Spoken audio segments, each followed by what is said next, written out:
Cooperative housing society के सभी सम्माननीय सदस्य भाइयों और बहनों, आप सबको नमस्कार करता हूं। तालियां बजाएंगे? हिंदी मराठी? आज प्रजासत्ताक दिन है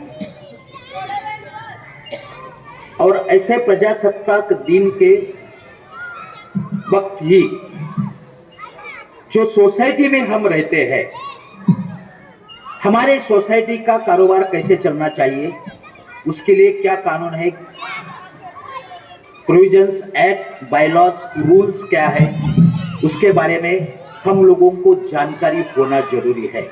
जैसा कि प्रजासत्ताक दिन है, हम सभी लोग इस देश के नागरिक हैं, हम सभी लोग इस देश के मालिक हैं।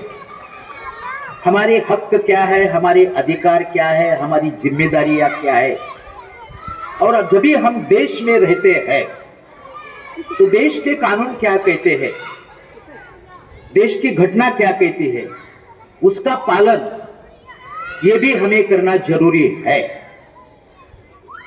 इसीलिए ये प्रजासत्ताक दिन है और उसके साथ साथ में हमारी जो सोसाइटी है, उस सोसाइटी के बारे में हमारे राइट्स, ड्यूटीज, रिस्पॉन्सिबिलिटीज क्या है, उसके बारे में हम लोगों को जानकारी होना चाहिए। ऐसे गवर्नमेंट भी आपसे अपेक्षित करते हैं। इसके लिए आपके कोऑपरेटिव सोसाइटी का जो एक्ट है, जैसा कि हमारी सोसाइटी कोऑपरेटिव एक्ट 1960 के अंडर रजिस्टर्ड हुई है, और वो कोऑपरेटिव सोसाइटी के जो एक्ट है, कानून है, और स्पेसिफिकली हमारी सोसाइटी के उपविधि कौन से है, बायलॉज कौन से है, तो उसके बारे में हम लोगों को जानकारी मिलने के लिए ये जरूरी है। इसके लिए अभिलाषा कोऑपरेटिव हाउसिंग सोसाइटी के आदरणीय Sawant sir, Rankhambe sir, Gaikwad madam और आप सभी लोग कमेटी मेंबर ने ये आज का ट्रेनिंग प्रोग्राम अरेंज किया है। इसके लिए ये सोसाइटी के चेयरमैन, सेक्रेटरी, ट्रेजरर के लिए आप जरा तालियां बजाएंगे। ये हमारी मॉरल रिस्पॉन्सिबिलिटी प्लीज। और मैं आप सभी लोगों को जरा एक बार रिक्वेस्ट करना चाहता हूं, आप आपके फोन जरा थोड़ा समय के लिए साइलेंस मोड पे रखिए या थोड़ा, क्योंकि ये जो ट्रेनिंग प्रोग्राम अरेंज किया है वो आपके पैसे से अरेंज किया है, सभी मेंबर का पैसा है इसमें। ये ऐसा नहीं जाना चाहिए। इसके लिए जिसका कार्य उद्देश्य के लिए ये अरेंज किया है, उसका कुछ ना कुछ आपको ज्ञान मिलना चाहिए। तो आपके सोसाइटी के मेंबर कितने? 169 मेंबर्स है, 169 मेंबर, बराबर है।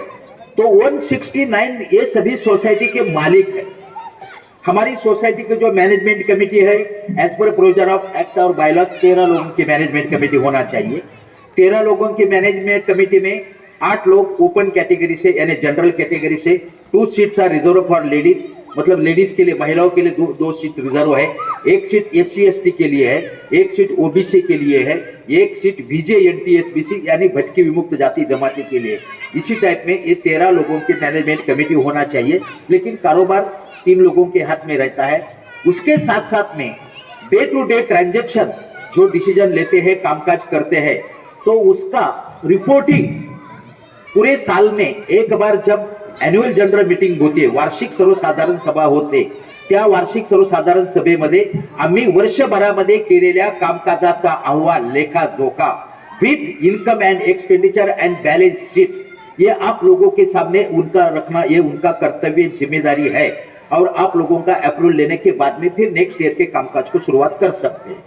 मुझे ये जो तरतूदें, ये जो प्रोविजन एक्ट में, बायलॉज में लगाई है, किसके लिए? आप सब लोगों की भलाई के लिए। क्योंकि एक कोऑपरेटिव एक्ट ही ऐसा है, अगर आपके 169 मेंबर की सोसाइटी, उसमें अगर किसी आदमी के नाम के ऊपर 10 फ्लैट है, 10 फ्लैट है, तो उसको 10 वोट देने का अधिकार नहीं है, एक ही वोट है। एक एग्रीमेंट में, एक फ्लैट में अगर 4 लोगों के नाम है, 4 ही लोग मीटिंग में आके दंगा मस्ती करेंगे, कानून उनको परमिशन नहीं देता है। इसमें क्या है? समानता, समता का इसमें ये है। कोई धनवान है, कोई गुणवान है, कोई शक्तिवान है, कोई बुद्धिवान है, इसके लिए उधर उसको ज्यादा ये करना चाहिए, उसको ज्यादा वोट मिलना चाहिए, ऐसा नहीं है इधर। कोई भी हो, लेकिन वो सोसाइटी का मेंबर है ना, उनको सबको समान अधिकार है और वो सबके लिए ये मैनेजमेंट कमेटी कामकाज करती है। तो ये किसके आधार पर कामकाज करती है? वो कोऑपरेटिव एक्ट है। कोऑपरेटिव एक्ट किताब पढ़ने के लिए किसके पास समय है? 1000-1500 रुपए का इतना एक बुक आता है, एडवोकेट भी सही ढंग से वो नहीं पढ़ सकते। कौन से सवाल का जवाब किधर मिलेगा वो बुक में हम लोग नहीं समझ सकते, क्योंकि हम लोग चरितार्थ के लिए सभी 7-8 बजे बाहर निकलते हैं, रात को 11 बजे हम घर में आते हैं, कभी हम पढ़ेंगे? तो इसके लिए कैसा, फिर हमारा कारोबार कैसा चलेगा? कौन चलाएगा? कोई तो भी अकाउंटेंट आता है, कोई तो भी ऑडिटर आता है, कोई तो मैनेजर आता है, चेयरमैन, सेक्रेटरी, ट्रेजरर क्या करते हैं क्या नहीं, बराबर कर रहे हैं क्या नहीं कर रहे हैं, इसके लिए हम लोगों को जानकारी होना जरूरी है ना। तो इसके लिए गवर्नमेंट का उद्देश्य यह है कि आप सभी लोग आपके सोसाइटी के मालिक है और कानून में क्या प्रोविजन है, यानी कि कम से कम एक्ट में प्रोविजन है उसके बारे में अगर पता नहीं है हमें तो कोई बात नहीं है, लेकिन बायलॉज, उपविधि, कानून के आधार पर ही स्पेसिफिकली हाउसिंग सोसायटी का बायलॉज बना है। उसको इंग्लिश में बायलॉज कहते हैं, मराठीमध्ये त्याला उपविधी म्हणतात। उपविधी म्हणजे काय? विधी हा शब्द कायदा या शब्दाचा समानार्थी। उपविधी म्हणजे कायद्यामधून स्पेसिफिकली हाउसिंग सोसायटी संबंधित जे काही प्रश्न असतील, हाउसिंग सोसाइटी रिलेटेड जो भी कुछ प्रॉब्लम है, वो सवालों का जवाब हमें कहां मिलेगा? तो आपल्या बायलॉज मध्ये मिळेल। म्हणजेच आजच्या ट्रेनिंग मध्ये आपण सगळे सन्माननीय सभासद आहेत, पैसा तुमचा खर्च होतोय, वेळ तुमचा वाया जातोय, तो वाया जाऊ नये, तुमचा पैसा वाया जाऊ नये म्हणून तुमच्या सगळ्यांच्या चरणी नतमस्तक होऊन माझी एकच विनंती आहे, आमची सगळ्यांची काय विनंती आहे? तुम्ही स्वतः उपविधीचं पुस्तक, बायलॉजचं पुस्तक वाचायला सुरुवात करा। तुम्ही जोपर्यंत वाचणार नाही तोपर्यंत तुम्ही वाचणार नाही। तुम्ही वाचाल तरच वाचाल, तुम्ही जर नाही वाचलं तर तुम्हाला त्या कायद्यामध्ये काय तरतुदी आहेत, ते नियम काय आहेत ते काहीही कळणार नाही। बरं, हे पुस्तक वाचायचं कसं? ये बायलॉज का है वो इंग्लिश में है, एक इंग्लिश में है, जिसको मराठी नहीं आती वो इंग्लिश में पढ़ सकते, ज्यांना मराठी येते ते मराठी मध्ये पढ़ू शकतात। याची किंमत जास्त नाही, साधारणतः 140 रुपयाच्या आसपास, 140-42 रुपये किंमत आहे याची। तुम्हाला मराठीमध्ये पाहिजे मराठीमध्ये वाचू शकता, इंग्लिश मध्ये पाहिजे इंग्लिश मध्ये वाचू शकता। त्याच्या पुढे तुमचा प्रश्न असा असेल तुमच्या मनामध्ये, अहो इथं आम्हाला जेवायला वेळ नाही आणि हे पुस्तक कधी वाचणार? तुमच्या मताशी मी सहमत आहे, पण बाबांनो आम्ही तुमचे हितचिंतक आहोत, कारण तुम्हाला तुमच्या हक्काचं रक्षण कसं करायचंय, तुमचे राइट्स क्या है, ड्यूटीज क्या है और हमारी जिम्मेदारी क्या है, रिस्पॉन्सिबिलिटी क्या है, इसके बारे में एक्ट क्या कहता है, कानून क्या कहता है, बायलॉज क्या कहता है, इसके बारे में अगर हमें जानकारी नहीं है तो हम कुछ भी नहीं कर सकते। त्याच्यासाठी तुम्हाला स्वतःला त्याच्यामध्ये तज्ञ व्हावं लागेल आणि हे तज्ञ होण्यासाठी काय करायचंय? बायलॉज वाचायचा। आता तुम्ही म्हणाल की बायलॉज वाचायचा सगळं ठीक आहे हो, तुम्हाला फक्त भाषण करायला काय वेळ लागते, पण आम्हाला वेळ नाही ना, त्याच्यावरही मार्ग सांगण्यासाठी मी इथं उभा आहे। काय मार्ग? कमीत कमी वेळेमध्ये तुमच्या प्रश्नाचं समाधान तुम्हाला कसं काढता येईल, कसं शोधता येईल, याच्यासाठी हा एज्युकेशन अँड ट्रेनिंग, शिक्षण आणि प्रशिक्षण हा कार्यक्रम आहे। या शिक्षण प्रशिक्षण कार्यक्रमाचा तोच उद्देश आहे। मालकाला जर कायद्याविषयी हक्काविषयी काय माहिती नसेल तर मालक बाकीच्यांना काय सांगणार?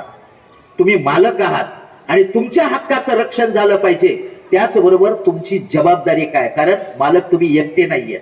169 मेंबर्स है ना, तो मैं अकेला ही यहाँ मालिक नहीं हूँ, मेरे साथ में बाकी 168 मेंबर्स भी मालिक है। तो क्या करना चाहिए? हमें एक दूसरे को कोऑपरेट करना चाहिए। Mission cooperation for the welfare of human, concept of cooperation is for the welfare of human. एकमेकात सहाय्य करू अवघे धरू सुपंत। आपापसामध्ये तुमचे मतभेद एखाद्या मुद्द्यावर होऊ शकतात, वादविवाद होतो। एखाद्या घरामध्ये आपण एक फॅमिलीमध्ये 4-5 मेंबर आहेत, सगळ्यांची मतं मिळत नाहीत एकमेकाला, पतीचं मत पत्नीला पटत नाही, बापाचं मत मुलाला पटत नाही, मुलगा म्हणतो आमच्या बापासारखा मूर्ख बाप जगात दुसरा कोणीच नाही। जगाची रीत आहे हे। अशा परिस्थितीमध्ये जगणं बंद करायचंय का? आत्महत्या करायची आहे का? नाही, घेऊन चालणार नाही। आहे त्या परिस्थितीमध्ये तुम्हाला लढत जगावं लागेल। त्याच्यासाठी काय? तुमची हाऊसिंग सोसायटी ज्यावेळेस तुम्हाला चालवायची आहे, त्या हाऊसिंग सोसायटीचे नियम काय, कायदा काय म्हणतो, कायद्याचं पुस्तक 1000-1500 माझ्याच्यानं घेणं होत नाही, हरकत नाही, विचार बाजूला ठेवा, वाचायला वेळ नाही, विचार बाजूला ठेवा, पण कमीत कमी उपविधीचं पुस्तक वाचा, बायलॉचं पुस्तक वाचा. ही पुस्तकं तुमच्यासाठी म्हणजे तुम्हाला इथं खरेदी करायची असेल कुठे तुम्हाला याच्यामध्ये मिळतात, काही तर नाही ते मिळतं. ठाण्याला हाऊसिंग फेडरेशनचं ऑफिस आहे, DDRच्या बाजूला कदाचित तिकडे मिळत असतील. इंग्लिशमध्ये हे पुस्तक आहे, मराठीमध्ये पण हे पुस्तक आहे. आता हे वाचायचं कसं कमीत कमी वेळेमध्ये? मला माझ्या प्रश्नाचं उत्तर ताबडतोब मला मिळालं पाहिजे, हे तुम्हाला त्याची आयडिया आम्ही तुम्हाला देणार आहे. या बायलॉज मध्ये एकूण 1 ते 175 कलम आहेत. Points 1 to 170 point total points है उसमें. ह्या बायलॉज वाचन करताना आम्ही त्याचे काही भाग केलेले आहेत. आता पहिला भाग आहे तो काय, बायलॉज नंबर 1 ते 6. तुम्ही यांना जर तुम्ही कुणाला हे लिहून घ्यायचं असेल तर तुम्ही घेऊ शकता. बायलॉज नंबर 1 ते 6 मध्ये, आता 1 मिनिट मध्ये ठेवतो, तू बाहेर ते पुढे चालेल, ते करतील साहेब. बायलॉज नंबर 1 ते 6, बायलॉज नंबर 1 to 6, हे पार्ट नंबर 1. आता याच्यामध्ये काय, तुमच्या सोसायटीचं नाव काय, अभिलाषा पार्क, बरोबर आहे का नाही? अभिलाषा पार्क सोसायटीचा एक बायलॉज तुम्हाला रजिस्टर ऑफिस कडून मिळतो. त्या सोसायटीचा 1 नंबरचा जो बायलॉज आहे तो अभिलाषा पार्क नाव कसं कोणी ठरवलं? तुमच्या सोसायटीनं रजिस्ट्रेशन करण्यासाठी जो प्रपोजल आपण तिकडे सादर केलेला असतं त्याच्यामध्ये आपण 2-3 नावं दिलेली असतात. रजिस्ट्रार ऑफिस कडून अधिकृतरित्या अभिलाषा पार्क नावाचं ते तुम्हाला नाव मंजूर करण्यात आल्यानंतर ते नाव तुम्हाला तिथं मिळतं. म्हणजेच बायलॉज नंबर 1 मध्ये तुमच्या सोसायटीचं नाव कसं असेल, काय असेल त्याच्या संबंधी माहिती असते. त्याच्याबरोबरच बायलॉज नंबर 2 मध्ये काय असतं, सोसायटीचा रजिस्टर्ड ऍड्रेस काय, रेकॉर्डला सोसायटीचा ऍड्रेस काय, सिटी सर्वे नंबर, गट नंबर वगैरे वगैरे, कोणता एरिया आहे त्या एरियाचं नाव वगैरे ते सगळं त्याच्यामध्ये असतं. बायलॉज नंबर 3 मध्ये काय असतं, हा बायलॉज वाचण्यापूर्वी बायलॉज नंबर 3 तुम्ही अवश्य वाचा. बायलॉज नंबर 3 मध्ये या बायलॉज मध्ये कायद्याला अपेक्षित जे अर्थ आहेत, आता उदाहरणार्थ नोटीस, सभेची नोटीस मिळाली का, मिळाली. नोटीस या शब्दाचा अर्थ काय? For example special annual general meeting का नोटिस कितना दिन का होना चाहिए, 14 डेज पहले होना चाहिए. 14 डेज कैसे काउंट करना है, 14 दिवस कसे मोजायचे त्याची पण त्याच्यामध्ये व्याख्या दिलेली आहे. कायदा म्हणजे काय 1960, नियम म्हणजे काय 1961, उपविधी म्हणजे काय हे उपविधी, अशा सर्व प्रकारच्या व्याख्या त्याच्यामध्ये दिलेल्या आहेत. बायलॉज नंबर 3 मधून तुम्हाला सर्व प्रकारच्या व्याख्या मिळतील. 3 नंबरचा बायलॉज का आपण वाचला की नंतर तुम्हाला पुढचा बायलॉज वाचायला, पुढचा उपविधी वाचायला तुम्हाला इंटरेस्ट येईल, तुम्हाला म्हणजे माहिती समजायला सुरुवात होईल. 4 नंबर मध्ये काय की तुमच्या सोसायटीचं कार्यक्षेत्र काय. आपण आता समजा अभिलाषा पार्क आहे, आपल्या सोसायटीचं कार्यक्षेत्र टिटवाळा आहे का, नाही. आपल्या सोसायटीचं कार्यक्षेत्र म्हणजे आपल्या सोसायटीचा सिटी सर्वे नंबर, गट नंबर, आपला जो एरिया असेल ऍज पर रेकॉर्ड जी आपली जागा असेल ते आपल्या सोसायटीचं कार्यक्षेत्र. 5 नंबर मध्ये काय, सोसायटीचे उद्दिष्ट काय, ध्येय काय, कशासाठी सोसायटी ही काय हाऊसिंग सोसायटी, हिचे उद्दिष्ट काय, हिचे ध्येय काय. ते उद्दिष्ट आणि ध्येय मी काय म्हणतोय, चंदनशिव काय म्हणतोय त्याच्यावर विश्वास ठेवायचा नाही, चौधरी साहेब काय म्हणताय त्यांच्यावर विश्वास ठेवायचा नाही, गाडगे साहेब काय म्हणताय त्यांच्यावर विश्वास ठेवायचा नाही, दुसरं कोणी काय म्हणताय बाहेरचा आमचा एखादा व्हॉट्सअपवर काहीतरी तो सांगतो असं आहे त्याच्यावर विश्वास ठेवू नका. कायदा काय म्हणतो, कायद्याची भाषा काय म्हणते ती भाषा तुम्हाला त्या उपविधी मधून तुम्हाला समजायला मिळेल. म्हणजे आमच्या संस्थेची उद्दिष्ट काय, ध्येय काय हे जर तुम्हाला माहिती करून घ्यायचं असेल खऱ्या अर्थानं बायलॉज क्रमांक 5 वाचायचा. बायलॉज क्रमांक 6 काय की आपली सोसायटी एका माणसाच्यानं जर समजा घर घ्यायचं म्हटलं तर त्याला काय बांधावं लागलं असतं, बंगला बांधावं लागला असता इथे, बरोबर आहे का नाही, त्याची सेपरेट जागा मिळाली असते. एका माणसानं आजकालच्या याच्यामध्ये आपल्याला ते घर घेणं शक्य नाही, म्हणून काय केलंय आपण सर्वांनी मिळून या बिल्डिंग मध्ये छोटे छोटे फ्लॅट घेतलेले आहेत, बरोबर आहे का नाही. मग सगळ्यांचे मिळून आपली ही बिल्डिंग आहे, बरोबर आहे का नाही. मग सगळ्यांची मिळून ही ताकद आहे, ही सोसायटीची ताकद. 169 लोकांची ताकद म्हणजे काय, अभिलाषा पार्क कोऑपरेटिव्ह हाऊसिंग सोसायटी. अशा जर अनेक 4-5 सोसायट्या 10 सोसायट्या इथं जर एकत्र असतील तर त्यांची अजून एक वेगळी शक्ती निर्माण होऊ शकते. इनके लिए त्याच्यासाठी एक कायद्यामध्ये अशी तरतूद आहे, लोकांची सोसायटी झाली एक आहे, सोसायट्यांचं अजून ताकद निर्माण केली तर उदाहरणार्थ बाजूला दुसरी सोसायटी इकडे आहे तिकडे आहे, त्यांची पण एक ताकद निर्माण होऊ शकते. ती ताकद तुम्ही कुठे उपयोगात आणू शकता की तुमचे जे काही समान प्रश्न आहेत त्या समान प्रश्नाबाबत तुम्हाला शासनाकडे निवेदन द्यायचंय, शासनाकडे भूमिका मांडायची, त्याच्यासाठी सोसायट्यांचं फेडरेशन असावं अशी संकल्पना निर्माण झाली आणि ती संकल्पना कायद्यानं ग्राह्य मानण्यात आलेली आहे. म्हणून फेडरेशनचं सभासद सोसायटीनं असावं. का असावं? तर असावं. काही लोक म्हणतील त्या फेडरेशनचा सभासदून आम्हाला काय उपयोग आहे? लोकल लेवलला तुम्ही फेडरेशन बनवू शकता, तालुका लेवलला फेडरेशन बनवू शकता, जिल्हा लेवलला फेडरेशन बनवू आहेच, राज्य पातळीवर फेडरेशन आहे, राष्ट्रीय पातळीवर फेडरेशन आहे. त्याचा उपयोग शासनामध्ये जी बसलेली मंडळी आहेत त्यांच्याकडे तुम्ही तुमची भूमिका, तुमच्या मागण्या, तुमच्या अडचणी सोडवण्यासाठी करून घेऊ शकता. म्हणून फेडरेशनचा सभासद असावं असं बायलॉज नंबर 6 म्हणतो. म्हणजेच या बायलॉज बाबत प्राथमिक स्वरूपाची माहिती बायलॉज नंबर 1 to 6. बरोबर आहे की नाही? आता हे सगळं खरं झालं हो, सोसायटी स्थापन झाली, सोसायटी बनाया, रजिस्ट्रेशन हुआ, वो सब कुछ हुआ, लेकिन सोसायटी चलाना कैसे? मराठीमध्ये एक म्हण आहे, सर्व सोंग करता येतात पण पैशाचं सोंग करता येत नाही. सोसायटी चालवायला तुम्हाला बाहेरून पैसे मिळतात का? नहीं. आपको किधर से बाहर से फंड मिल रहा है क्या? नहीं. गवर्नमेंट दे रहा है क्या? नहीं. कोई दूसरा कोई डोनेटर है क्या? नहीं. किसी के पास से कलेक्शन करके ला सकते हैं क्या? नहीं. फिर हमारा जो एडमिनिस्ट्रेशन, सोसायटी का मैनेजमेंट, ये कैसे चलाने का? आपसामध्ये कॉन्ट्रीब्युशन करून, वर्गणी करूनच तुम्हाला ते करावं लागेल. त्याच्यासाठी तुम्हाला काय पाहिजे? निधी. ज्याला मराठीमध्ये निधी म्हणतात, म्हणजे त्याला पैसा पाहिजे. बरोबर आहे का नाही? हा पैसा कुठून आणायचा? आपसामध्ये वर्गणी जमा करून. मग त्या निधीला कुठेतरी कायदेशीर अस्तित्व पाहिजे ना. त्याच निधीला इंग्लिश मध्ये काय म्हणतात? फंड. बरोबर आहे. हे फंड किती प्रकारचे असावेत, कोणत्या प्रकारचे असावेत, याच्या बाबत चंदनशिव काय म्हणतात याला महत्व नाही, कायदा काय म्हणतो याला महत्व. मग तो फंड कसा कलेक्ट करावा, कोणकोणते फंड असावेत, त्याचे हिशोब कसे ठेवावेत.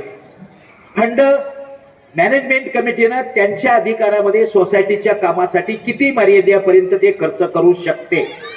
त्याच्यापेक्षा जास्त खर्च करायचा असेल तर मॅनेजमेंट कमिटीनं काय करावं, पुढचं काम करावं की करू नये, याच्या बाबतचे सर्व तुम्हाला या प्रश्नाची उत्तरं तुम्हाला कुठे मिळतील? पार्ट 2 म्हणजे भाग 2. म्हणजे fund.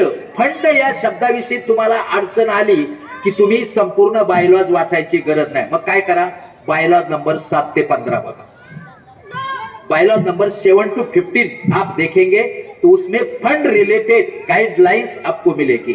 Creation of fund, utilization of fund, investment of fund, म्हणजे फंडाची निर्मिती, फंडाचा विनियोग कशासाठी करायचा आहे, कधी करायचा, कुणी करायचा, किती मर्यादेपर्यंत करायचा आणि फंडाची गुंतवणूक कुठे करायची. माझ्या एका मित्राची इथं एका ठिकाणी बाजूला पतसंस्था आहे आणि माझ्या सोसायटीचा मी चेअरमन आहे. ते पतसंस्था काय करते? दुसऱ्या बँकेपेक्षा आम्हाला चांगलं व्याज देते. बरोबर आहे. मग चांगलं व्याज देते म्हणून माझ्या सोसायटीचा फंड मी त्या पतसंस्थेमध्ये टाकला आणि भविष्यामध्ये ती पतसंस्था बुडाली. काय होईल? सगळ्या सोसायटीच्या सभासदांचा तो फंड गेला. मग आम्ही तिथं ते टाकायचं का नाही? नाही. का टाकायचं नाही? मी म्हणतोय म्हणून टाकायचं नाही? नाही. कायदा म्हणतोय. कायदा काय म्हणतोय? कायद्याचं पालन करायचं, कायद्याच्या चौकटीत राहून आपल्याला हे करायचंय. एकमेका सहाय्य करू अवघे दुरू सुपंत, हे सगळं ठीक आहे, पण कायद्याच्या चौकटीमध्ये आपण कामकाज करायचंय. मॅनेजमेंट कमिटीनं आणि तुम्ही त्यासाठी एकमेकांना ह्या कायद्याची तुम्हाला ज्ञान असल्यानंतर जर यदा कदाचित मॅनेजमेंट कमिटी मेंबर चुकत असेल, त्यांनी घेतलेला निर्णय जर कदाचित अज्ञानामुळे चुकीचा होत असेल तर तुमच्या आमच्यामधील एखादा सदस्यानं त्यांना जाऊन सांगितलं पाहिजे की कायदा असं म्हणतोय आणि त्या कायद्याच्या कक्षेच्या बाहेर तुम्ही जाऊ नका. जर यदा कदाचित तुम्ही गेलात तर तुम्ही अडचणीमध्ये याल.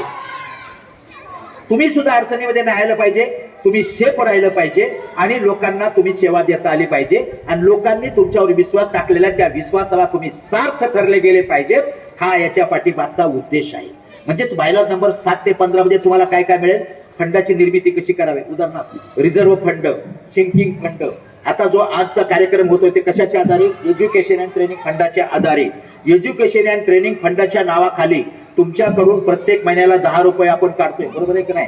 प्रत्येक महिन्याला 10 रुपये काढतोय. का? तुम्हाला शिक्षण प्रशिक्षण मिळालं पाहिजे.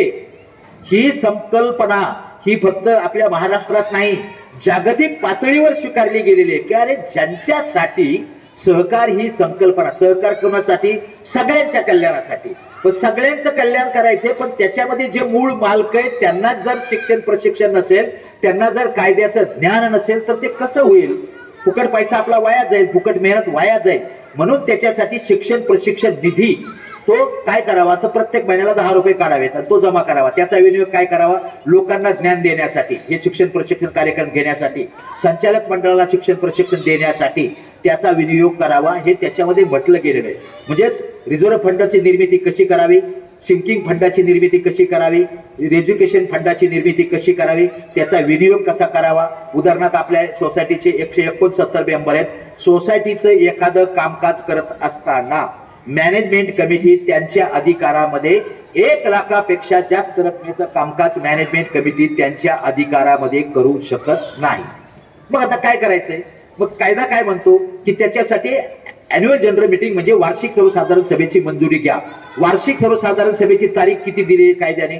30 सप्टेंबर लास्ट. सप्टेंबर महिन्यामध्ये काम करायचं. तोपर्यंत काहीतरी इकडं काम इतकं करणं आवश्यक आहे, नाहीतर प्राणहानी, वित्तहानी, काहीतरी मोठं नुकसान घटना घडू शकते.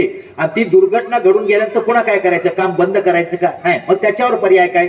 त्याच्यावर पर्याय तुम्ही विशेष सर्वसाधारण सभा म्हणजे स्पेशल जनरल मीटिंग कॉल कीजिए आणि स्पेशल जनरल मीटिंग मध्ये त्या ठरावाला तुम्ही मंजुरी घ्या, त्या खर्चाला.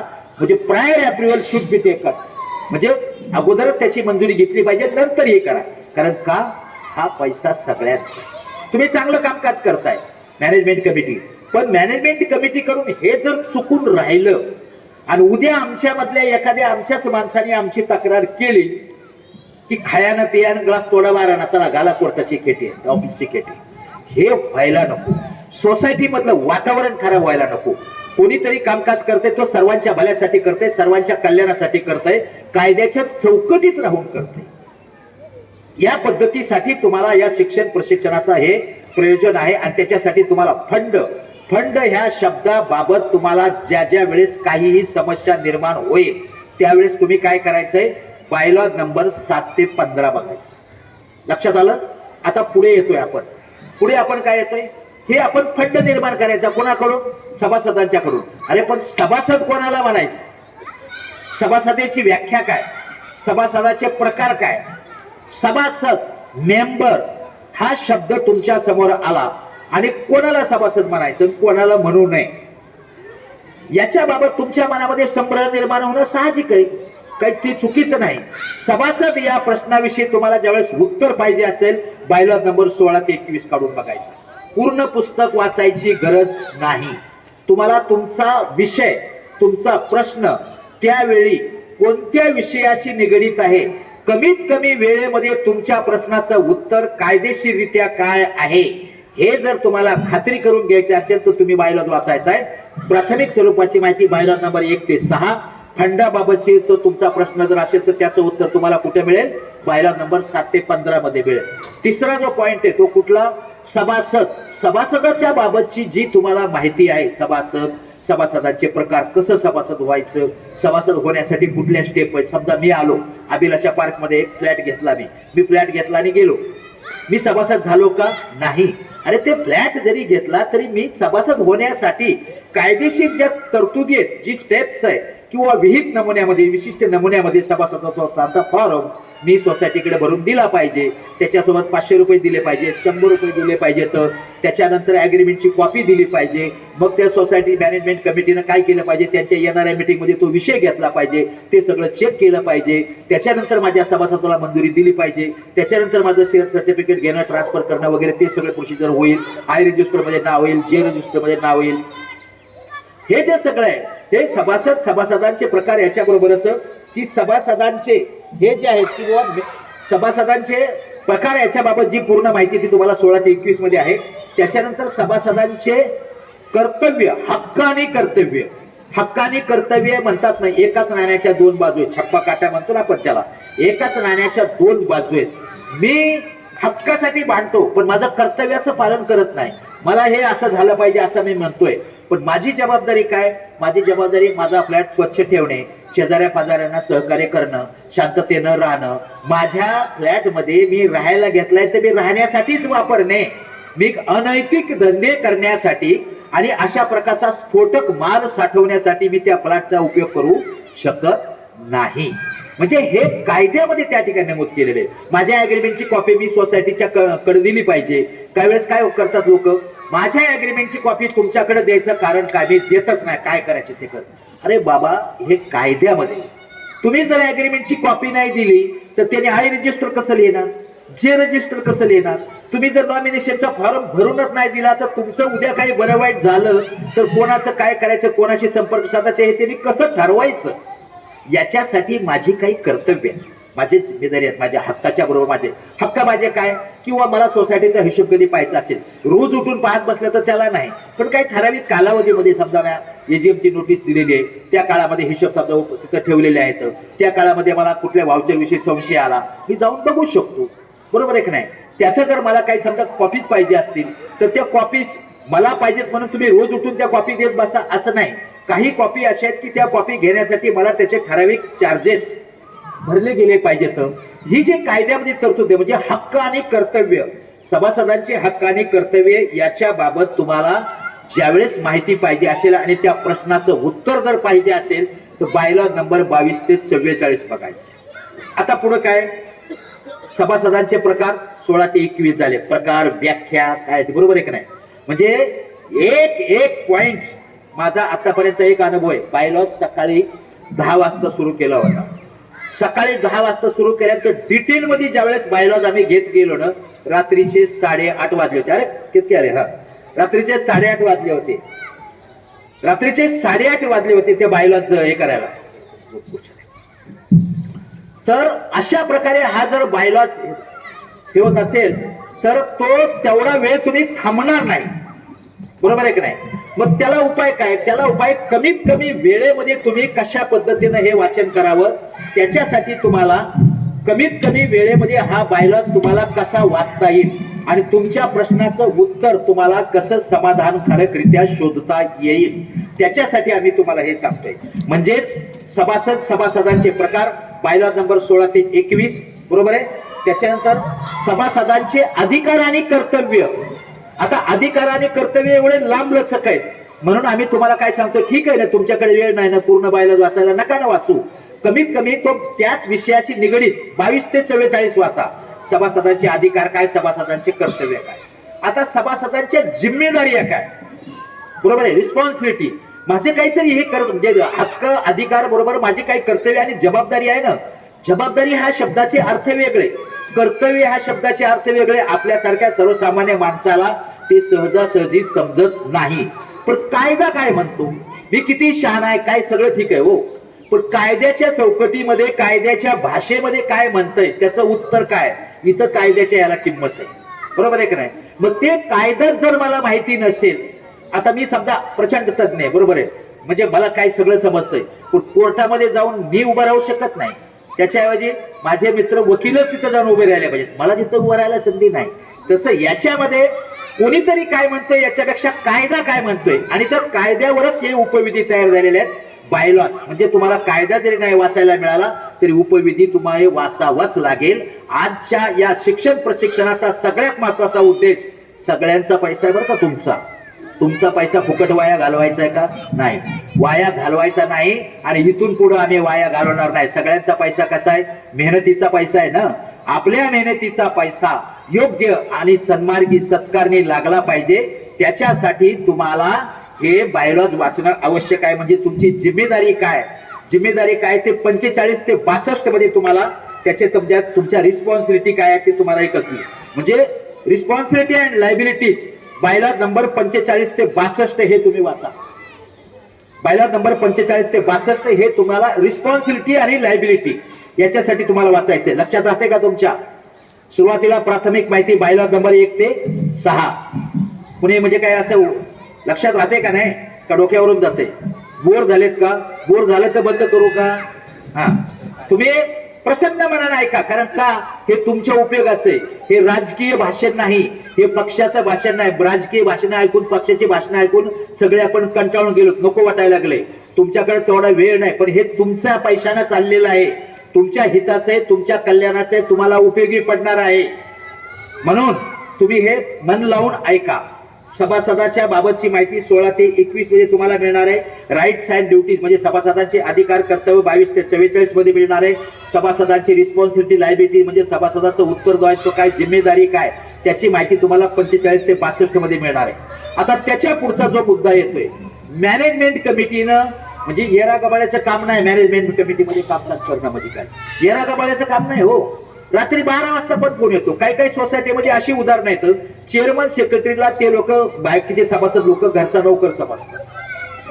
रात्री 12 वाजता पण फोन करणार का, अरे तुला आम्ही चेअरमन बनवला ना, तुला आम्ही चेअरमन तो आमचं ऐकत नाही काय, तुझ्याकडे बघतो मग पुढच्या वेळेस कसं. मग त्याच्या घरचे माणसं म्हणतात हे काय उगीच आपलं हे रात्री अपरात्री फोन करतात. काही वेळा काही सोसायटीमध्ये अशी परिस्थिती आहे, चेअरमन सेक्रेटरी हे स्वतःला सोसायटीचं मालक समजतात, बाकीच्या लोकांना तुच्छ समजतात. असं वागू नका, कोणीच वागू नका, मर्यादेचं उल्लंघन करू नका. मग काय करा, त्याच्या बाबत तुम्हाला कायदा मार्गदर्शन करतोय, त्याच्या बाबत तुम्हाला बायलॉज मार्गदर्शन करतोय. काय बायलॉज मार्गदर्शन करतोय, समजा मी या सोसायटीचा सभासद आहे आणि माझी काही तक्रार आहे, माझी काही अडचण आहे, मी तक्रार घेऊन आलो सावंत साहेबाकडे. सावंत साहेबाच्या ऑफिसमध्ये जाऊन बसल्यानंतर सावंत साहेबाला फाड फाड फाड फाड सुरुवातीला झाडा, बरोबर आहे की नाही, झाडा. सावंत साहेबांनी ऐकून घेतलं किंवा सावंत साहेबांनी नाही ऐकून घेतलं, सावंत साहेबांनी खनखन माझ्या थोबाडीत मारली, झाली सुरुवात. मग त्याच्यावर उपाय काय, ज्यांना मॅनेजमेंट कमिटीमध्ये काम करायचे त्यांनी काय करायचं, तोंडात साखर, डोक्यावर बर्फ, वृत्ती अशी ठेवायची. वृत्ती कशी ठेवायची, निर्लज्जम सदा सुखी. त्यांनी प्रचंड शिव्या देऊन झाल्या, समोरचा माणूस येऊन हे झाला ना की त्यांना म्हणायचं हे घ्या पाण्याची बाटली, अरे तुझा पाणी बिणी मी घेत नाही, चहा तर घ्या, अरे चहा तर मी हातच लावत नाही पण थंड तर घे. त्याच्यानंतर त्याचा कुठेतरी राग शांत होणार आहे. त्यांना सांगायचे तुमची अडचण आहे ना, हो तुमची अडचण तुम्ही मला सांगितली, माझ्या लक्षात आली, पण याच्यावर निर्णय घेणं हे माझ्या एकट्याच्या हातात नाहीये, कायद्यानं मी तसा घेऊ शकत नाही. आणि चेअरमन सेक्रेटरी ट्रेझरर यांना माझी रिक्वेस्ट आहे की व्यक्तिगत पातळीवर कुठलाच निर्णय घ्यायचा नाही. तुम्ही सगळ्यांच्यासाठी कामकाज करताय, बरोबर आहे की नाही. मग त्या समोरच्या व्यक्तीला सांगायचं झाले तुमच्या शिव्या देऊन, हो अजून काही शिल्लक असल्या तर अजून द्या, फार तुम्ही चांगल्या शिव्या देताय, मला आनंद वाटला तुम्हाला भेटून, सांगा त्यांना.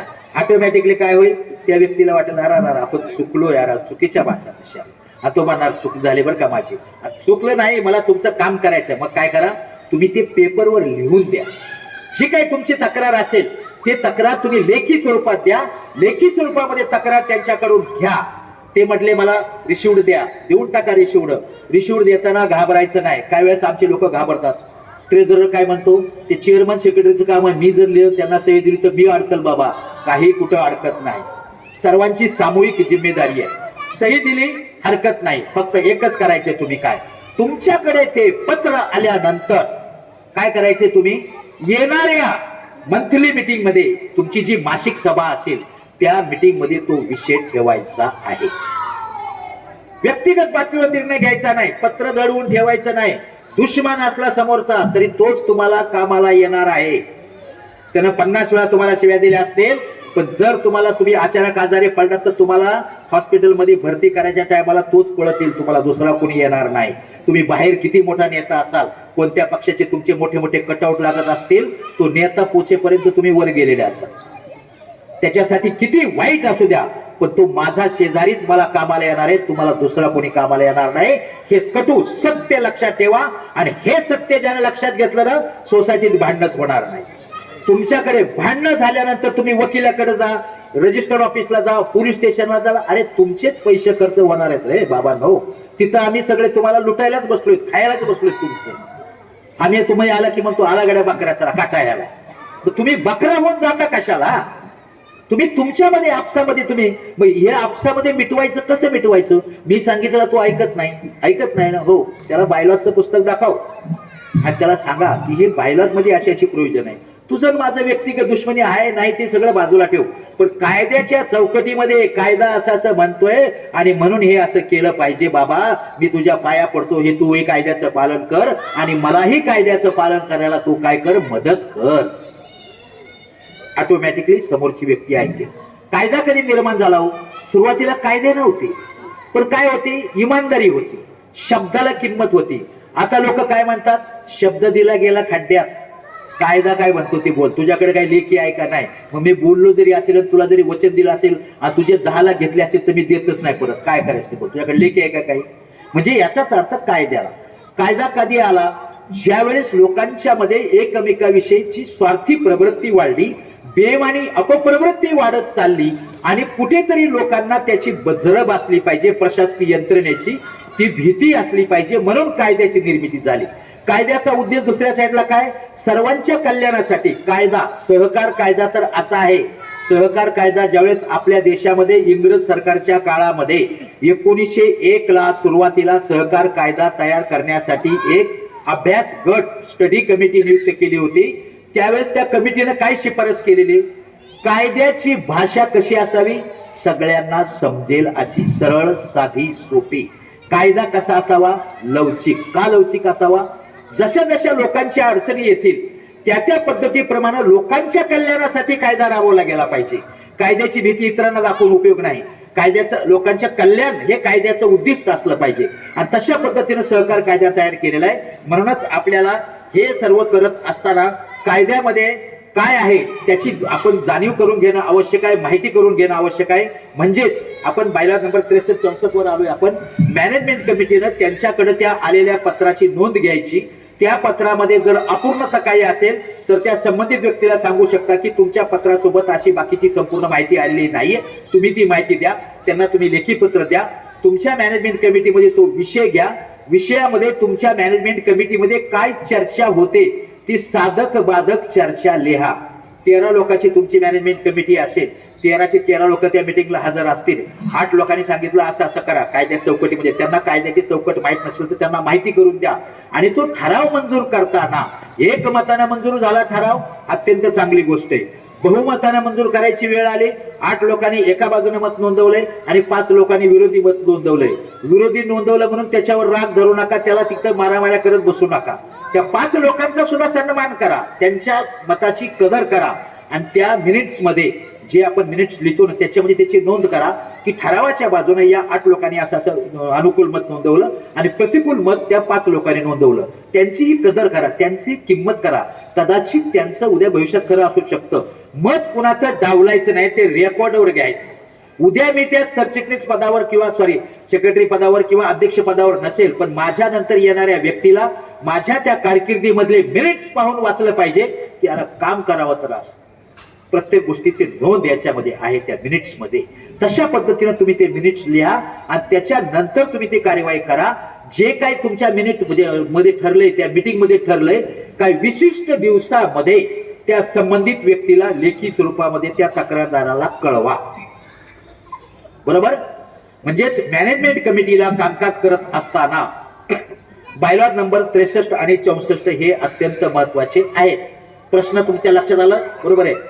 त्याच्यानंतर आता तुमच्याकडून जे कॉन्ट्रीब्युशन जमा केलं जातं वेगवेगळ्या प्रकारची वर्गणी वेगवेगळ्या नावाखाली, लिव्ही चार्जेस आपण जे म्हणजे वेगवेगळ्या प्रकारचे तुमच्याकडून वर्गण्या जमा करतात त्या वर्गण्या कशा असाव्या, कोणत्याला कसे असावे, किती असावी, एक एक मुद्दा जर बोलायला गेलं तर पूर्ण दिवस पुरत नाही.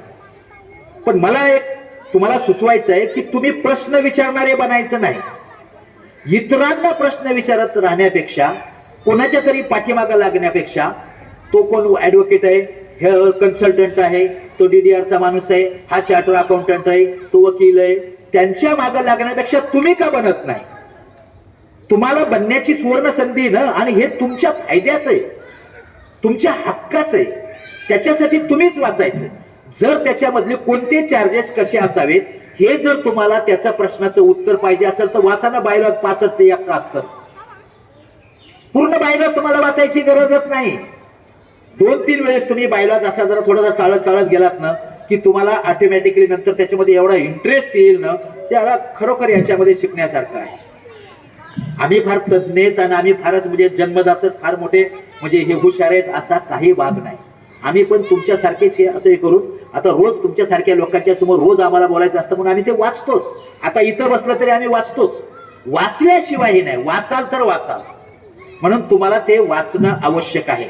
65 ते 71 मध्ये तुमच्या कोणकोणत्या वर्गणी कशा कशा पद्धतीनं कोणाकडून कराव्यात, सामूहिक वर्गणी म्हणजे समान कोणती असेल वर्गणी, कोणती वर्गणी काय असेल याचं संपूर्ण डिटेल माहिती तुम्हाला 65 ते 71. आमचा प्रशिक्षणाचा उद्देश पुन्हा पुन्हा लक्षात घ्या. पहिली महत्वाची सूचना, काय करायचंय? बायलॉज वाचन. काय करायचंय? मोठा आवाज येऊ द्या जरा. सगळ्यांनी हे केलंय ना? चहा दिलाय का नाही? सगळ्यांना दिलाय ना? बायलॉज वाचन कराल का नाही? बायलॉज वाचन कराल ना? बायलॉज वाचन करणार तुम्ही, त्याच्यासाठी टाळ्या वाजवूयात, मी वाजवतो. हे बायलॉज वाचन करत असताना कमीत कमी वेळेमध्ये माझ्या प्रश्नाचं, जो विषयाशी निगडीत माझा प्रश्न आहे, त्याच प्रश्नाचं उत्तर मला कशा प्रकारे शोधता येईल. पुन्हा रिपीट करतोय. प्राथमिक स्वरूपाची माहिती बायलॉज नंबर 1 ते 6. निधी किंवा फंड कसे काढावेत आणि त्याचा खर्च. फंड या शब्दाविषयी बायलॉज नंबर 7 ते 15. सभासद बायलॉज नंबर 16 ते 21. सभासदांचे अधिकार कर्तव्य बायलॉज नंबर 22 ते 44. सभासदांचे जिम्मेदारी उत्तरदायित्व बायलॉज नंबर 45 ते 62. मॅनेजमेंट कमिटीला आणि तुम्हाला देखील सर्वांना उपयोगी पडणारा बायलॉज नंबर 63 ते 64. बरोबर आहे. त्याच्यानंतर 65 ते 71 मध्ये तुम्ही वेगवेगळ्या प्रकारचे कॉन्ट्रीब्युशन लोकांच्याकडून जी वर्गणी काढता त्याची कशी रचना कशी असावी त्याच्यासाठी. 72 ते 84 मध्ये तुम्हाला काय मिळेल? त्याच्यामध्ये तुमची आता संस्था, ही संस्था रजिस्टर झाली, बरोबर आहे की नाही? ही संस्था रजिस्टर झाली म्हणजे तुम्हाला काय मिळालं? काय मिळालं? रजिस्टर झाली म्हणजे काय झाली? रजिस्टर झाल्याचा पुरावा काय? राईट, रजिस्ट्रेशन सर्टिफिकेट तुम्हाला मिळालंय.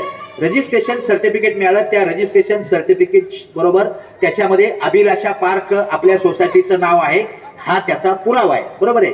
त्याच्यामध्ये आपला ऍड्रेस असेल, सिटी सर्वे नंबर असेल, गट नंबर असेल. आता अभिलाषा पार्कच्या वतीने मला डेप्युटी रजिस्ट्रारला, इथल्या नगरपालिकेला, इथल्या पोलीस स्टेशनला, इथल्या वीज खात्याला, कोणाला तरी मला काहीतरी आम्हाला सांगायचं आहे. तोंडी सांगून चालेल का? नाही. तोंडी सांगण्याला काही महत्व आहे का? नाही. मग कसं सांगावं लागेल? पत्र, रायटिंग मध्ये, लेखी काहीतरी द्यावे. लेखी कशावर द्यायचं? तर त्याच्यासाठी लेटर हेड असावं. अभिलाषा पार्क. आता मी आज सोसायटीमध्ये आलो, तुमच्या ऑफिसमध्ये बसलो, सावंत साहेबाच्या बाजूला बसून तिथलं 4-5 लेटर हेड चोरून घातले खिशामध्ये आणि उद्याच्याला तिकडे जातो, दुसरं काहीतरी त्याच्यावर लिहून टाकतो, देऊन टाकतो पत्र एका ठिकाणी. ज्यांनी ते पत्र पाहिलेलं आहे त्यांनी त्याची पडताळणी केली पाहिजे. हे पत्र अधिकृत आहे का नाही? अधिकृत आहे हे सिद्ध करणारी लक्षणं काय, त्याचे वैशिष्ट्य काय? तुमच्या सोसायटीचा राऊंड सीट तो असला पाहिजे, तो त्या लेटर हेडवर असला पाहिजे, बरोबर आहे की नाही? चेअरमन, सेक्रेटरी, ट्रेझररचा सील त्याच्यावर असला पाहिजे, निदान एकाची तरी त्याच्यावर सही असली पाहिजे, तर ते लेटर काय होईल? अधिकृत लेटर होईल. म्हणजेच तुमच्या संस्थेचं अस्तित्व दाखवणाऱ्या अशा काही ज्या बाबी आहेत, अशा काही गोष्टी ते कशा निर्माण करायचं? तर काय करावं? हा गोल शिक्का असावा, संस्थेच्या नावाचा शिक्का असावा, त्याच्यावर रजिस्ट्रेशन नंबर असावा, त्याचं रजिस्ट्रेशन डेट वगैरे असावे, वर्ष असावं, त्याच्यानंतर चेअरमन, सेक्रेटरी, ट्रेझरर हे असावं, त्यांच्या सह्या त्या ठिकाणी असाव्यात. म्हणजे ही अधिकृतता दाखवण्यासाठी तुम्हाला, बरोबर आहे की नाही? आता हे 72 ते म्हणजे साधारणतः 77 पर्यंत हे सगळ्या गोष्टी त्याच्यामध्ये दिलेल्या आहेत. आता सगळ्यात महत्वाचा प्रश्न, वेगवेगळ्या सोसायटीमध्ये वादविवादाचा प्रश्न जे आहे तो सध्या जास्तीत जास्त पार्किंग. पार्किंग काय म्हणजे हे आपल्या इकडं नाही, आपल्याकडचं तुमच्याकडचं भरपूर जागा आहे, पण काही काही ठिकाणी असे आहेत की जागा नाही आणि एका एका घरात 4-4 गाड्या. पण पार्किंग ह्या प्रश्नाचं 100% समाधानकारक उत्तर अजून कायद्यामध्येच आलं नाही. कायद्यामध्ये नाही म्हणजे काय झालं? बायलॉज मध्ये नाही. कायदा परिपूर्ण आहे असं नाही, असते असते कायदा परिपूर्ण होत चाललाय.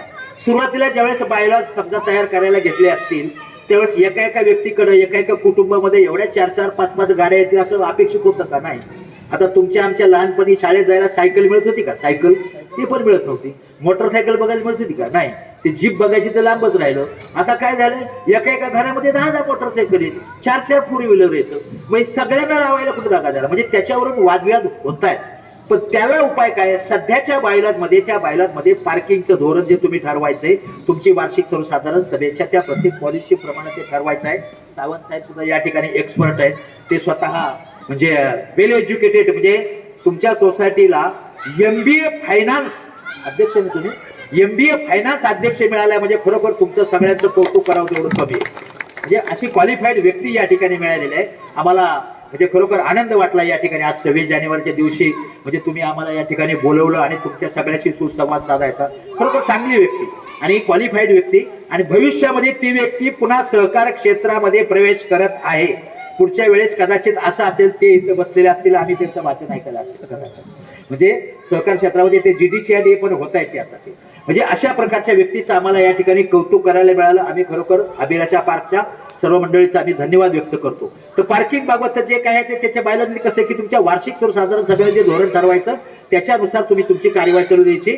म्हणजे हे एकमेकांनी आपण समजून घ्यायचे. त्याच्या पुढचा मुद्दा काय, तुम्ही सगळं चांगलं कामकाज करताय, चांगलं कामकाज करताय, पण त्याचं कुठेतरी रेकॉर्ड पाहिजे. रेकॉर्ड म्हणजे काय, त्याची लोकांना माहिती पाहिजे. आता उदाहरणार्थ वर्षभर चेअरमन, सेक्रेटरी, ट्रेझरर त्यांच्या पद्धतीने चेक इश्यू करतात, वॉचमॅनचे पेमेंट, कुणाचे यांचे पेमेंट सगळं देतात, तुमच्याकडून पैसे जमा करतात, बँकेमध्ये भरतात वगैरे वगैरे सगळं छोटा मोठा काय खर्च असेल ते खर्चही करतात. तरीही वर्षामधून एक वेळेस वार्षिक सर्वसाधारण सभेचं प्रयोजन आहे का नाही, आहे की नाही? Annual general meeting. पूर्वी ती अॅन्युअल जनरल मीटिंगची तारीख होती 14 ऑगस्ट. 14 ऑगस्टच्या पुढे जर आपल्याला मीटिंग घ्यायची असेल तर त्यावेळेस अधिकार होते जिल्हा उपनिबंधकांना की आम्हाला तारीख वाढवून द्या म्हणून. आता जिल्हा उपनिबंधकांना देखील ते अधिकार राहिलेले नाही. म्हणजे प्रत्येक वर्षी 30 सप्टेंबर पर्यंत तुम्हाला अॅन्युअल जनरल मीटिंग घ्यायची, बरोबर आहे. जर तुमच्या सोसायटीचं सिरियस मॅटर एखादा असेल, प्रश्न ताबडतोब निकाली निघणे आवश्यक आहे, काढणं आवश्यक आहे. पण जर मॅनेजमेंट कमिटीनं त्यांच्या अधिकारामध्ये निर्णय घेतला तर कदाचित कायदेशीररित्या मॅनेजमेंट कमिटी अडचणीत येऊ शकते. मग त्याच्यासाठी काय, स्पेशल जनरल मीटिंग. मग स्पेशल जनरल मीटिंग कशी घ्यावी, कुणी घ्यावी, कधी घ्यावी, अॅन्युअल जनरल मीटिंग कशी घ्यावी, कुणी घ्यावी, कधी घ्यावी, त्याची नोटीस किती दिवसाची असावी, त्याची विषय पत्रिका काय असावी, कशा पद्धतीने त्याचं हे करावं, या सर्व. आता उदाहरणार्थ वार्षिक सर्वसाधारण सभेमध्ये बॅलन्स शीट असावं का, इन्कम एक्सपेंडिचर का असावं, प्रॉफिट अँड लॉस अकाउंट का नसावं, म्हणजे या सर्व बाबीचे. त्याचबरोबर प्रत्येक महिन्याला ह्या मॅनेजमेंट कमिटीची किमान एक मीटिंग झाली पाहिजे. कोण म्हणतंय चंदनशिव, चंदनशिव म्हणत असेल तर फेकून द्या डब्यात. कोण म्हणतंय कायदा म्हणतंय. प्रत्येक महिन्याला किमान एक मीटिंग झाली पाहिजे. बरं तुम्ही मीटिंग घेतली, रोज तुम्ही मीटिंग घेतल्या, पण काय केलं, त्याचं रेकॉर्डच लिहिलं नाही, मिनिट्सच लिहिले नाही. आता बऱ्याच ठिकाणी आम्ही ऑडिटला जातो, काय मीटिंग घेतलं आम्ही, आमची सारखी मीटिंग होती, आठवड्याला मीटिंग होती, आपण मिनिट्स नाही, मिनिट्स आम्ही लिहितच नाही. मिनिट्स सुद्धा लिहिणं आवश्यक आहे. कारण या सभा तुम्ही ज्या केलेल्या कार्याच्या त्या आरसा आहेत. प्रशासकीय यंत्रणा असेल, कायदेशीररित्या पुरावा पाहिजे असेल, लोकांच्या समोर तुम्हाला जायचं असेल तर त्यावेळेस तुमच्या या मीटिंग्स ज्या कायद्याने आवश्यक तुम्हाला बंधनकारक केलेल्या आहेत, ज्या कायद्यानं मार्गदर्शन जशा पद्धतीनं आहे तशा पद्धतीनं तुम्ही घ्या. ते घेणं तुम्हाला बंधनकारक आहे. त्याचे मिनिट्स व्यवस्थित लिहिणं तुम्हाला बंधनकारक आहे. म्हणजे सभा, मीटिंग हा शब्द तुमच्या समोर आला, स्पेशल जनरल मीटिंग लावली, काल कळवलं का आज लगेच स्पेशल जनरल मीटिंग घेते, हे बरोबर आहे का नाही, काही कोणाला विचारायला जायचं नाही. मग तुम्ही बायलॉज बघायचं. मग बायलॉजला मीटिंग हा शब्द तुमच्या समोर आला की कुठे बायलॉज, किती नंबरला बघावं आणि कधी शोधणार ते. बायलॉज नंबर 85 ते 109. मीटिंग बाबत मार्गदर्शन तुम्हाला कशामध्ये मिळेल, बायलॉज नंबर 85 ते 109 मध्ये. फंड बाबत मार्गदर्शन कशामध्ये मिळेल, बायलॉज नंबर 7 ते 15. सभासदांबाबत मार्गदर्शन कशामध्ये मिळेल, 16 ते 21. सभासदांचे अधिकार कर्तव्य 22 ते 44. सभासदांच्या जबाबदाऱ्या 45 ते 62. मॅनेजमेंट कमिटीसाठी दैनंदिन कामकाज करण्यासाठी अत्यंत आवश्यक 63 ते 64. 65 ते 71 मध्ये तुम्ही लेव्ही चार्जेस बाबत, त्याच्यानंतर 72 ते 77 बाबत संस्थेचं अस्तित्व सिद्ध करणाऱ्या काही जे असतात ते कसे तरतूद करावे. त्याच्यानंतर 78 ते 84 मध्ये तुम्ही काय बघायचे, म्हणजे तुमचे पार्किंगच्या समस्येबाबत. 85 ते 109 याच्यामध्ये तुम्हाला सर्व प्रकारच्या मीटिंग, कोणत्या मीटिंग कधी घेणं आवश्यक आहे, कशा घ्याव्यात, का घ्याव्यात, कोणी घ्याव्यात, काय करावं, कसं करावं, करू नये काय, या बाबतचं संपूर्ण मार्गदर्शन. मीटिंग हा शब्द तुमच्या समोर आला की बायलॉज नंबर 85 ते 109 तुम्ही पाहिजे. आता इथपर्यंत आपण आलो, बरोबर आहे का नाही? कंटाळले नाही ना, कंटाळले का नाही ना? हा, आता याच्या पुढे आपण येतोय.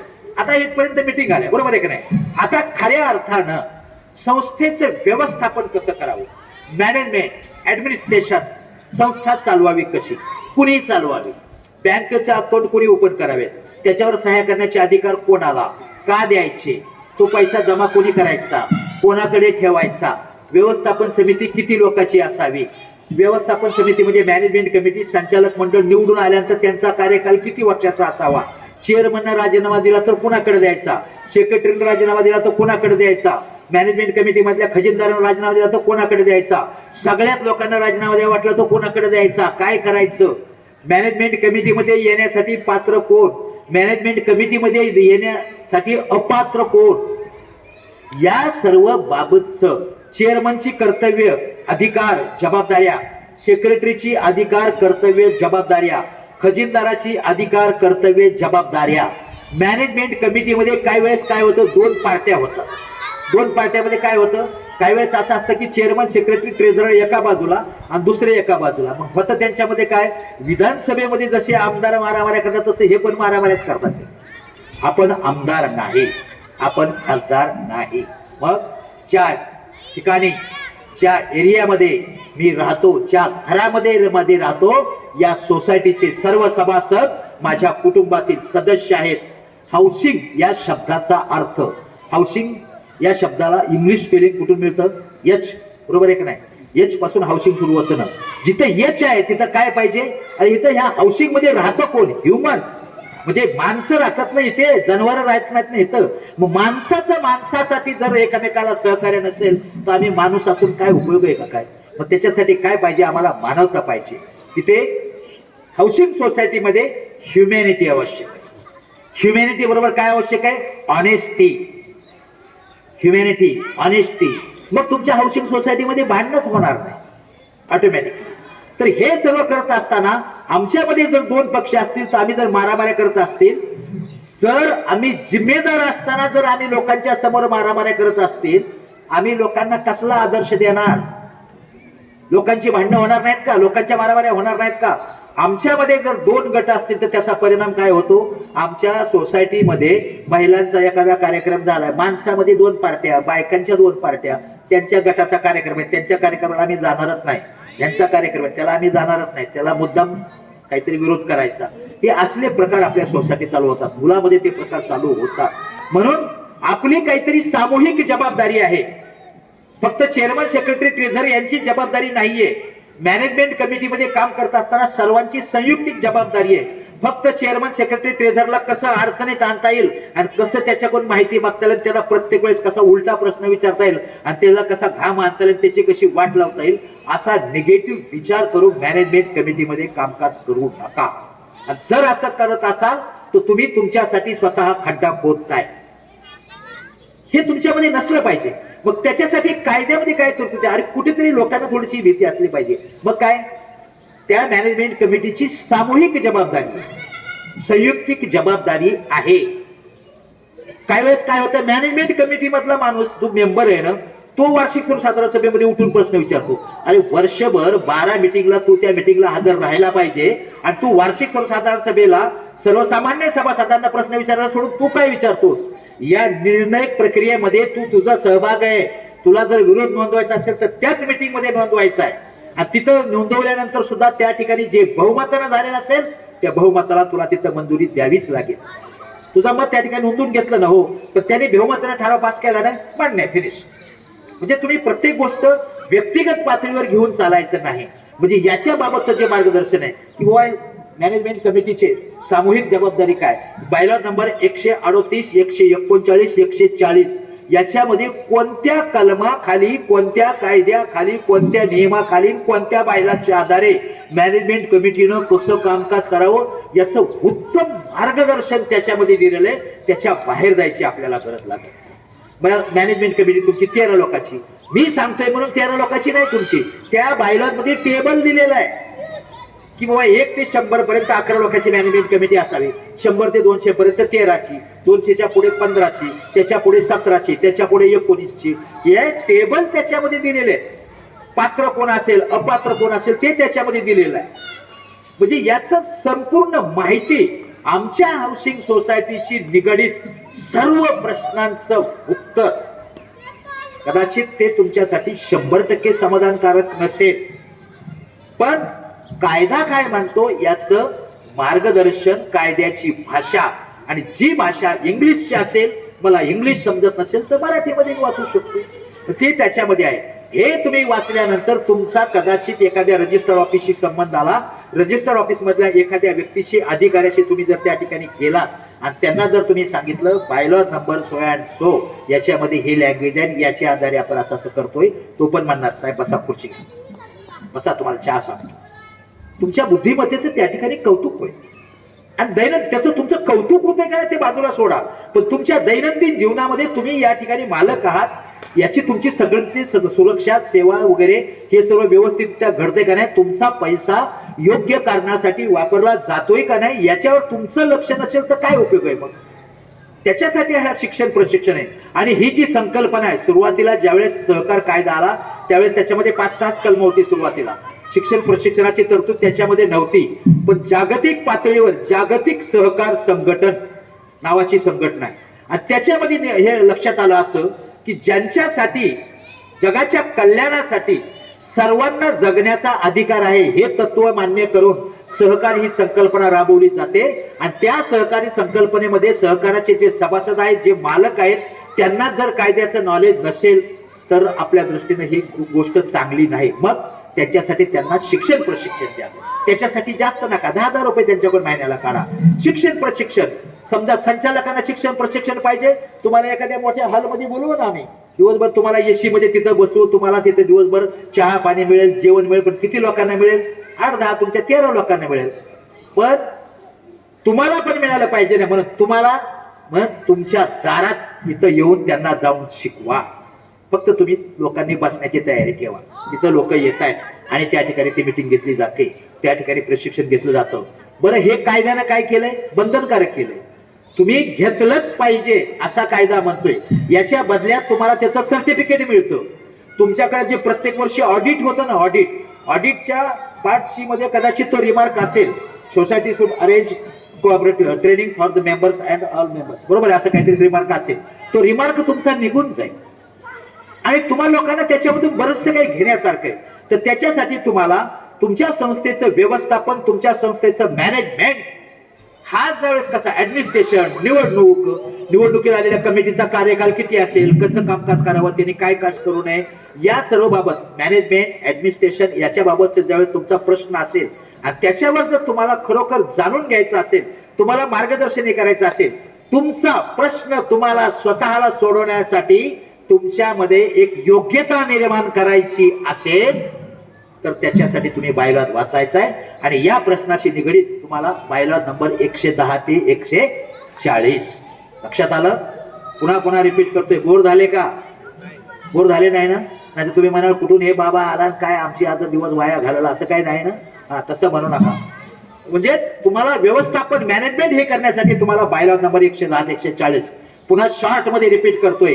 बायलॉज वाचण्यापूर्वी प्राथमिक स्वरूपाची माहिती, पहिला भाग नंबर 1 ते 6, भाग नंबर 2, बायलॉ नंबर 7 ते 15 तुमच्या फंडाबाबतची माहिती, सभासदत्वाबाबतची माहिती बायलॉ नंबर 16 ते 21, सभासदांचे हक्क कर्तव्य बायलॉ नंबर 22 ते 44, सभासदांचे उत्तरदायित्व जिम्मेदारी काय असेल बायलॉ नंबर 45 ते 65, मॅनेजमेंट कमिटी आणि आपल्यासाठी ऑन दी रेकॉर्ड चांगल्या प्रकारे कामकाज कसं करावं बायलॉ नंबर 63 ते 64, 65 ते 71 मध्ये तुम्हाला संस्थेच्या म्हणजे लेवी चार्जेस, वेगवेगळ्या प्रकारच्या कॉन्ट्रीब्युशन आपण लोकांच्याकडून वर्गणी जमा करतो, त्याची रचना कशी असावी.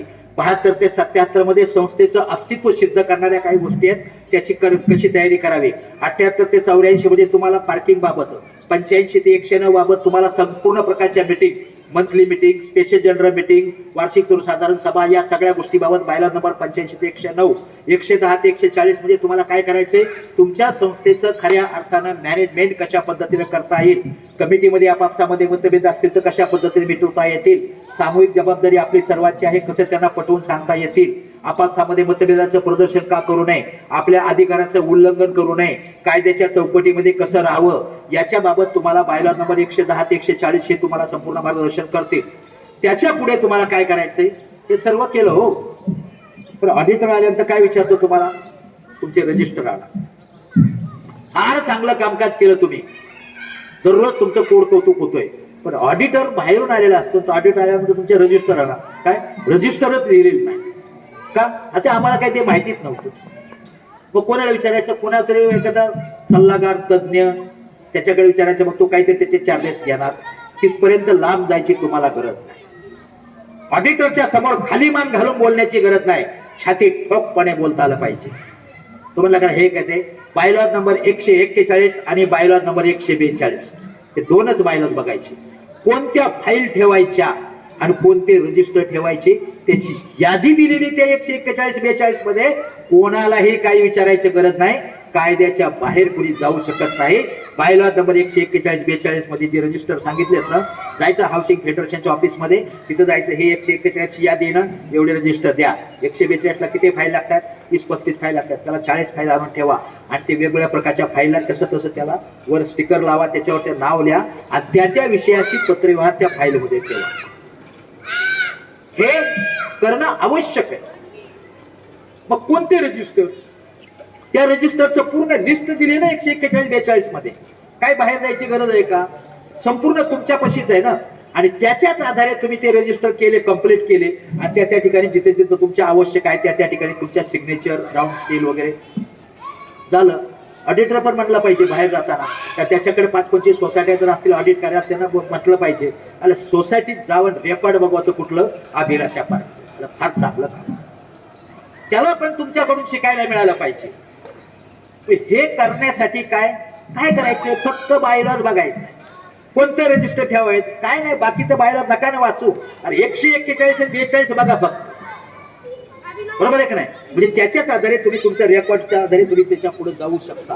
आता याच्या बरोबरच याच्याशी निगडीत काही छोटे छोटे नियम आहेत.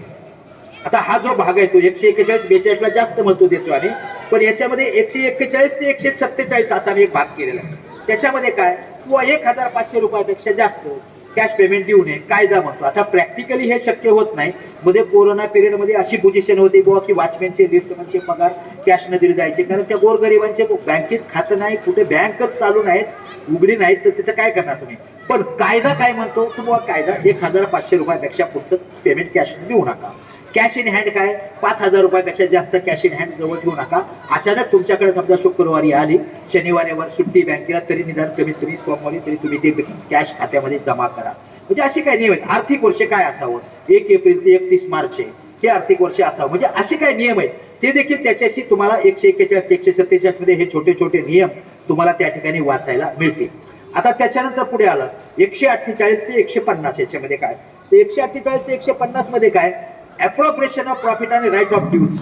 म्हणजे काही वेळेस काय होतं की काही सोसायटीमध्ये आम्ही चार्ज घेतला, पण त्याच्या अगोदरपासून त्या अकाउंटमध्ये अशी एक रक्कम दिसते ना ते की कोणाची कशाचा काही पत्ताच लागत नाही, मेळच लागत नाही.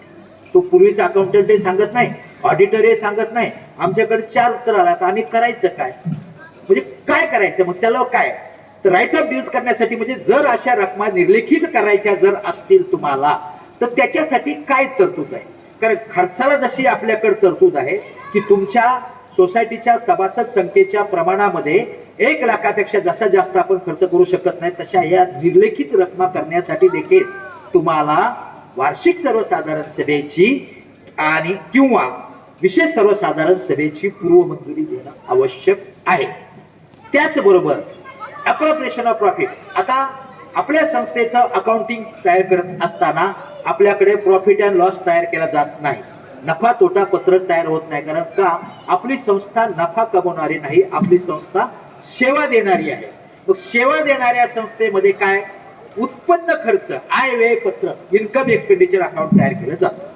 आता इन्कम एक्सपेंडिचर अकाउंट मध्ये जर समजा असं चित्र असेल की या वर्षाच्या याच्यामध्ये समजा आपल्याकडे एक 10 लाख रुपये जमा झाले वर्गणीच्या माध्यमातून आणि त्याच्यापैकी 9.5 लाख रुपये आपला खर्च झाला, बरोबर आहे. राहिले किती? 50,000. म्हणजे 50,000 आपल्याकडे काय जादा आहे, 50,000 काय सरप्लस आहे.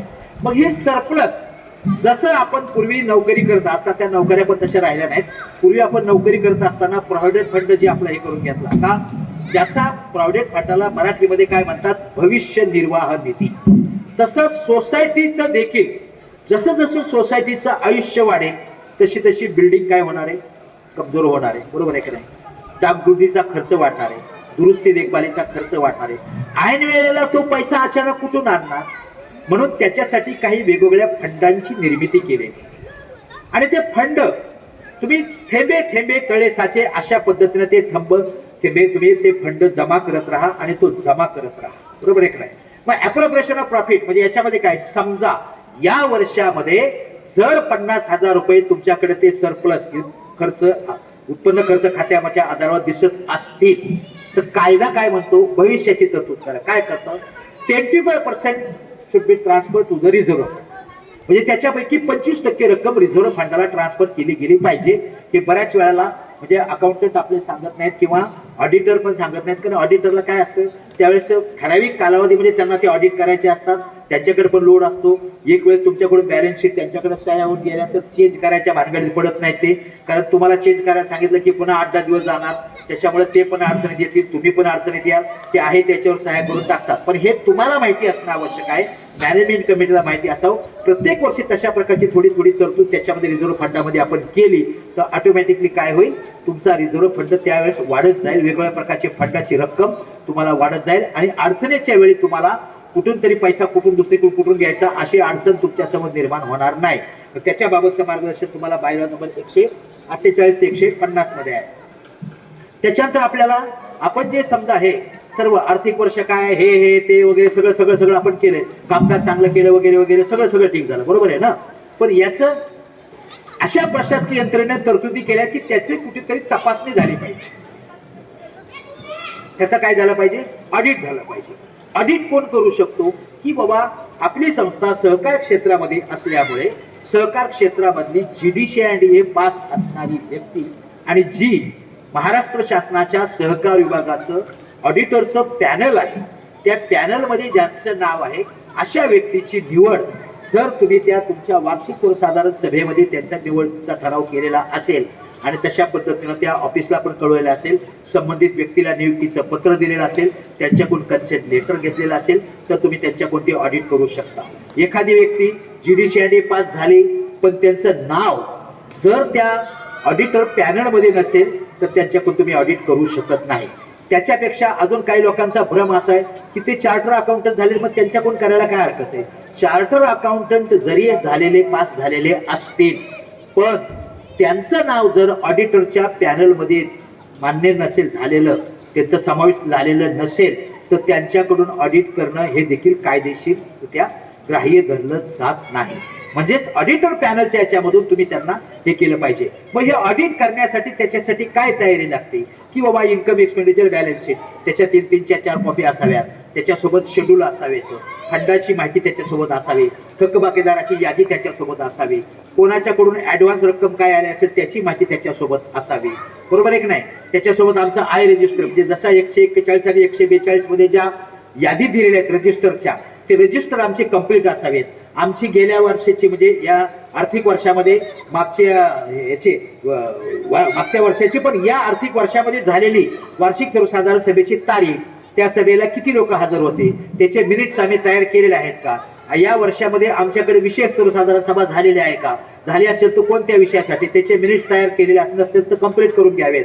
आमच्या मंथली मीटिंग किती झालेल्या आहेत, या वर्षामध्ये कुणाचे फ्लॅट काही सोल्ड झाले का, विक्री झाले का, त्याच्या विक्रीच्या बदल्यात त्याचे ट्रान्सफर व्यवस्थितरित्या कायदेशीर प्रक्रियेनुसार पार पडलं आहे का, आवश्यक ते रक्कम त्यांच्याकडून घेण्यात आलेली आहे का, त्याला कायदेशीररित्या मान्यता देण्यात आलेली आहे का, त्यांच्याकडून सर्व कागदपत्र सुपूर्द करण्यात आलेले आहेत का, सर्व गोष्टी व्यवस्थित केलेल्या आहेत का, सर्व व्हाउचर व्यवस्थित केलेले आहेत का, सर्व व्हाउचरवर आमच्या योग्य त्या सह्या आहेत का, प्रत्येक महिन्याला आम्ही त्याचं म्हणजे मला खर्चाला मंजुरी वगैरे घेतलेली आहे का, सोसायटीचा इन्शुरन्स वगैरे घेतलेला आहे का, काही ठराविक कालावधीनंतर सोसायटीचं स्ट्रक्चरल ऑडिट करणं, ते स्ट्रक्चरल ऑडिट देखील त्या अधिकृत पॅनल मधल्या त्या व्यक्तीकडूनच करावं लागतं, ते करून घेतलेलं आहे का, जर कदाचित लिफ्ट असेल, हायरच्या काही इक्विपमेंट असतील तर त्याची वेळोवेळी चेकिंग केली जाते का, तपासणी केली जाते का, या सर्व बाबीची संपूर्ण माहिती हे सर्व आपण रेडी ठेवून ऑडिटर आला की त्याला आपण देऊ शकतो, हे घ्या तुम्हाला ऑडिट काय करायचे ते करा. आणि हे सगळे पॉईंट्स आहेत, ते पॉईंट्स आपण एकाच्या लिहून दिलेलं बाबा आमच्या सोसायटीचे मेंबर हे registration number and date so and so, मागच्या वर्षी सोसायटीला मिळालेला ग्रेट सो, या वर्षीचं तुमचं काय करायचं ते तुम्ही करा. आता किती ट्रान्सफर झाले, मीटिंग या तारखेला झाली, एवढ्या लोकांनी हे केलं, ही मॅनेजमेंट कमिटी इलेक्शन या टायमाला झालंय, आमचं एज्युकेशन ट्रेनिंग ह्या तारखेला घेतली का, घेतली, त्याची तारीख, विशेष सर्वसाधारण सभा त्याची तारीख, त्याची किती लोक हजर, त्याचे मिनिट्स, मंथली मीटिंग 12 घेणं होतं पण किती झाल्या, 9 झाल्या, हे घ्या, त्याचा मिनिट्स आहे का, हे घ्या मिनिट्स. म्हणजे हे सगळं केलं की तुम्हाला टेन्शन राहत नाही. ऑडिटर आलाय म्हणून आपण हडबडून गडबडून जायचं काम नाही. तसंच हे ऑडिट करण्यासाठी कायदा काय म्हणतो? कायदा असं म्हणतोय की तुमचं 31 मार्चला तुमचं वर्ष संपलं, 45 दिवसामध्ये तुमचे अकाउंटिंग कंप्लीट झालं पाहिजे. होत नाही, प्रॅक्टिकली ते शक्य होत नाही. पण कमीत कमी कायदा म्हणतोय एवढं तर आपण त्या अकाउंटंटला सांगू शकतो. कायदा काय म्हणतोय? 45 दिवसामध्ये अकाउंटिंग कंप्लीट झालं पाहिजे. म्हणजेच काय, 31 मार्चला जर वर्ष संपलं तर 15 मे पर्यंत तुमचं अकाउंटिंग कंप्लीट करा. आता प्रॅक्टिकली बऱ्याच ठिकाणी असं उदाहरण आहे, 30 तारखेला मीटिंग असते आपली सप्टेंबरला आणि 20 तारखेपर्यंत आपलं काहीच नसतंय प्रॅक्टिकली. पण कायदा काय म्हणतो?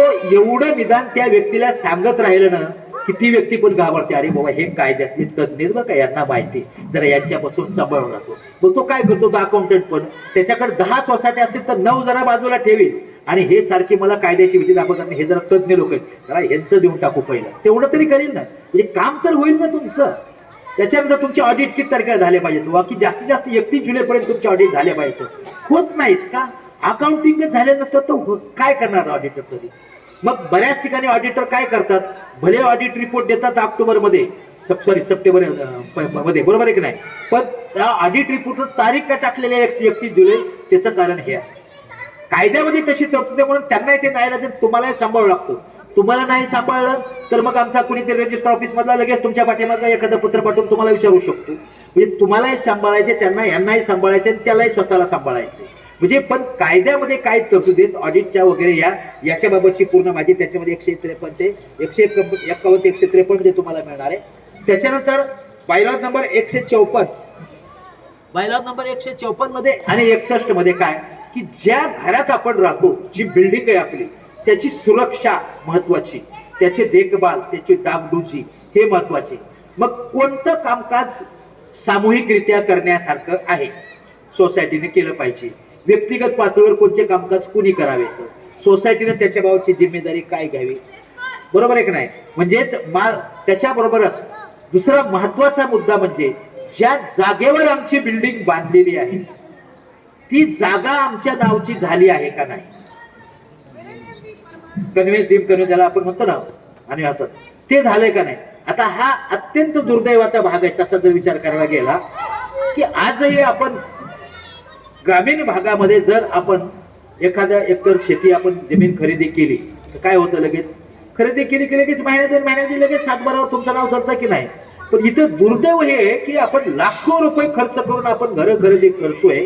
कायद्यामध्ये पण अशी तरतूद आहे काय की ठराविक कालावधी रजिस्ट्रेशन झाल्यानंतर एवढ्या दिवसामध्ये त्या बिल्डरनं हे तेवढं करून दिलं पाहिजे.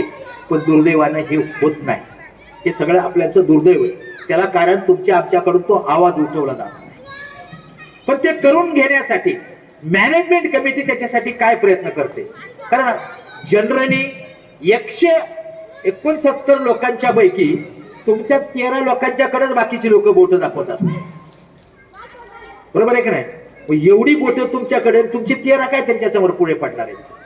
म्हणजे त्यांना तोंड देण्यासाठी तुम्ही काय काय कार्यवाही करताय, तुम्ही काय काय प्रयत्न तुमच्या कारकिर्दीमध्ये केलेले आहेत आणि ते कशा पद्धतीने करावेत, आणि ते करत असताना तुम्हाला काय मार्गदर्शन घ्यावं लागेल. कायदा काय म्हणतो, कायदा वाचणं शक्य नसेल तर कमीत कमी त्या बायलॉज मध्ये त्याचं काय आहे, त्याच्या बाबतच्या काय तरतुदी आहे, तुम्ही ते कसं सुस्थितीत कसे ठेवावे, इन्शुरन्स का घेतला पाहिजे, त्याचं मानवी हस्तांतरण का केलं पाहिजे. त्याच्यानंतर बाबा तुम्ही खर्चाची, मला जसं सांगितलं की बाबा म्हणजे काय त्याच्याबाबत किती सभासद संख्या 25 असेल तर किती 25,000 सभासद संख्या 26 ते 50 तर 50,000 सभासद संख्या 1 लाख, हे बायलॉ तुम्हाला सगळं माहिती. तर त्याच्या बाबतची जी काही तुम्हाला माहिती आहे ती बायलॉ नंबर 154 ते 161 पर्यंत तुम्हाला त्या ठिकाणी मिळते. त्याच्यानंतर पुढे आपण येतोय अदर मॅटर्स. आता बायलॉ नंबर 162 ते 171 अदर मॅटर्स म्हणजे काय की अनेक छोट्या छोट्या गोष्टी अशा आहेत की ज्या छोट्या छोट्या गोष्टीमध्ये कायद्यामध्ये काय तरतूद आहे. उदाहरणार्थ नोटीस पाठवणे. आता नोटीस पाठवणे म्हटलं काय, काही लोक त्याचा अर्थ घेतात की नोटीस पाठवणे म्हणजे आणि नुसतं नोटीस बोर्डावर लावली की तू बघितली असं गृहीत धरायचं. पूर्वी अर्थ कदाचित तसा असेल. आता विशेषतः निवडणुका ज्यावेळेस होतात त्या निवडणुकीच्या नियमामध्ये तर असं क्लिअर कट आलेलं आहे की मागच्या वेळेस 5 वर्षापूर्वी ज्या निवडणुका व्हायच्या त्याच्यामध्ये काय तुम्ही नोटीस बोर्ड लावले फिनिश. आता तसं नाहीये. जे जे साधनं उपलब्ध असतील त्या त्या साधनाच्या माध्यमातून तुमची प्रारूप मतदार प्रोविजनल वोटर लिस्ट निवडणूक प्रोग्राम या देखील तुम्हाला संपूर्ण लोकांना त्यांच्यापर्यंत हँड डिलिव्हरी किंवा तुमच्याकडे फारच म्हणजे चांगली लोक असतील, हाय फाय लोक आहेत, त्यांच्याकडे सगळ्याकडे ईमेल आहेत, तर त्या ईमेलवर तर तुम्ही निदान पाठवा आणि त्या लोकांना तुम्ही सगळीकडे नोटीस दिलेल्या आहेत त्याच्या सह्या घेऊन ठेवा. आपण वर्षभरात बाकीच्या मीटिंगच्या नोटीस देत नाही, पण निदान वार्षिक सर्वसाधारण सभेच्या नोटीस त्या लोकांच्या पर्यंत गेल्या पाहिजेत. लोकांच्या पर्यंत गेल्या याच्यासाठी काय करायचं की त्या गेल्या याचा पुरावा पण आपल्याकडे घेऊन ठेवायचा, लोकांच्या सह्या घेऊन ठेवायच्या. म्हणजेच याचाच अर्थ नोटीस कशी पाठवावी, कधी पाठवावी, त्यांना हे करणं का आवश्यक आहे, त्याच्याच बरोबर आपलं सहकारी वर्ष काय, उदाहरणार्थ त्याच्याच बरोबर दुसरा आपल्या सोसायटीचा बोर्ड कुठे लावावा. आता एखादी व्यक्ती आपल्या सोसायटीमध्ये म्हटली की त्या तुमचा तो बोर्ड आहे त्या ठिकाणी अशाच्या ठिकाणी लावलेला आहे, माझी गाडी जाता येता मला तिथं त्रास होतो, ते बोर्ड तिथला काढून टाका. काय कराल तुम्ही? त्या मुख्य प्रवेशद्वाराच्या तिथेच तो बोर्ड का लावलेला असावा याची देखील माहिती तुम्हाला या बायलॉज मध्ये सांगितलेली आहे. तो तिथेच बोर्ड का असावा, सर्वांना दिसेल असं ठळक अक्षरामध्ये, बाहेरून येणाऱ्या माणसाला दिसावा, तुमच्या सोसायटीच्या माणसाला दिसावा. त्या बोर्डाची रचना कशी असावी, सूचना फलक म्हणजे कसा असावा, त्याच्यावर काय सोसायटीचं नाव, रजिस्ट्रेशन नंबर, तारीख, डेट वगैरे सगळ्या गोष्टी असावं. म्हणजे याचं देखील मार्गदर्शन तुम्हाला त्याच्यामध्ये आहे. त्याच्यानंतर संस्थेच्या म्हणजे काही लोक कायद्याचं पालन करतच नाहीत, किती त्यांना समजावून सांगितलं तरी काय ऐकतच नाहीत. आम्हाला काय काय असे भेटतात ना, त्यांना सांगितलं की बायलॉज मध्ये असं असेल. आम्हाला एक व्यक्ती असे भेटले, ते मला बायलॉज फेक दो, मैं कॉर्पोरेट सेक्टर में काम करता हूँ, मैं कोऑपरेटिव सेक्टर बिक्रो को मानता नहीं. मग मी त्याला सांगितलं तुम्ही बायलॉज फेक दो. मग त्याच्याच्या तू ती सोसायटी सोडून जा ना, तू कशाला कोऑपरेटिव्ह सोसायटीमध्ये राहतो, जा ना कॉर्पोरेट मध्ये तिथं राहतो, ज्या बंगल्यामध्ये राहणं तिथं तुला कोण सांगायला नाही. ज्या क्षेत्रामध्ये मी राहतो, जिथं मला त्या कायद्याचं पालन करणं आवश्यक आहे त्या गोष्टीचं पालन मी केलंच पाहिजे. म्हणजे सहकाराच्या मध्ये माझ्या हाऊसिंग सोसायटीमध्ये मी कायद्याचं पालन करत नाही असं जर समजा हे व्यक्ती असेल, तसं होऊ नये कोणी आणि तसे मिळू नये. त्यांना जर तुम्ही बायलॉज समजावून सांगितलं तर अशा व्यक्तीची देखील मानसिकता बदलण्याची शक्ती तुमच्यामध्ये आहे. फक्त त्याला बायलॉजचं पुस्तक दाखवायचं, मग त्याच्यावर अशा प्रकारची कायदेशीर कारवाई करायची वेळ आली तर त्यांना काही दंड करता येतो का? करता येतो. आता दंड करणं ही आपल्या दृष्टीनं सगळ्यांच्या चांगली गोष्ट नाही, ती वाईट गोष्ट आहे, लांछनास्पद गोष्ट आहे. मग एक वेळेस नाही, दोन वेळेस नाही, त्याला ते समजावून सांगा. आणि ते समजावून सांगितल्यामुळे तो एक वेळेस नाही, दोन वेळेस नाही, कमीत कमी 2-3 वेळेस त्याला समजावून सांगितल्यानंतर आणि त्याला ते कायद्याची भीती दाखविल्यानंतर ती व्यक्ती त्या ठिकाणी ऐकू शकते. त्याचबरोबर आता हे समजा इथं ग्राउंड आहे, या ग्राउंड मध्ये मुलांच्या खेळण्यावर किंवा त्यांना कधी खेळण्याला परवानगी द्यावी, कधी त्यांना खेळण्याला परवानगी देऊ नये का? ग्राउंड आपलंच आहे, मुलं आपलीच आहेत, माणसंही आपली. पण दुर्दैवानं असा प्रकार होऊ नये की या ठिकाणी समजा क्रिकेट खेळायला लागले आणि क्रिकेट खेळता खेळता त्यांच्याकडून इकडून असा जोरात बॉल मारला आणि तो बॉल गेला, कुणाच्या इथं खांदेशी लागला आणि ती व्यक्ती गेली. असे प्रकार घडू नये. म्हणून एकमेका सहाय्य करू अवघे गुरु सुपंत. तुम्हाला सांगायला गेलं लोक ऐकणार नाहीत, 101% सत्य. मोठ्या मोठ्यांनी सांगितलेलं आहे की ज्या ठिकाणी आपण जन्मलो किंवा ज्या ठिकाणी राहतो किंवा ज्या ठिकाणी वाढलो त्या ठिकाणी तुम्ही किती शहाणे असाल तरी तुम्ही सांगायचा प्रयत्न करू नका. कारण मी म्हटलं ना की तुम्ही एखादा फार मोठा लेक्चर देणार आहे बाहेर आणि घरी जर तुम्ही मुलाला सांगायला म्हणा तर मुलगा काय म्हणतो, तुमच्यासारखा मूर्ख कोणी येत नाही दुसरा. तुम्ही बाहेर सांगाल, बाहेर तुमच्या याच्यावर लोक टाळ्या वाजवतील, पण तुमचा मुलगा आणि तुमची मुलगी किंवा तुमची पत्नी ते म्हणते हे कामातून गेलेले केस हे सगळीकडे. त्याच्यामुळे घरच्याला शहाणपणा शिकवायची गरज लागत नाही. सोसायटीमध्ये पण शहाणपणा कमीत कमी शिकवण्याचा प्रयत्न करावाच लागणार आहे आपल्याला.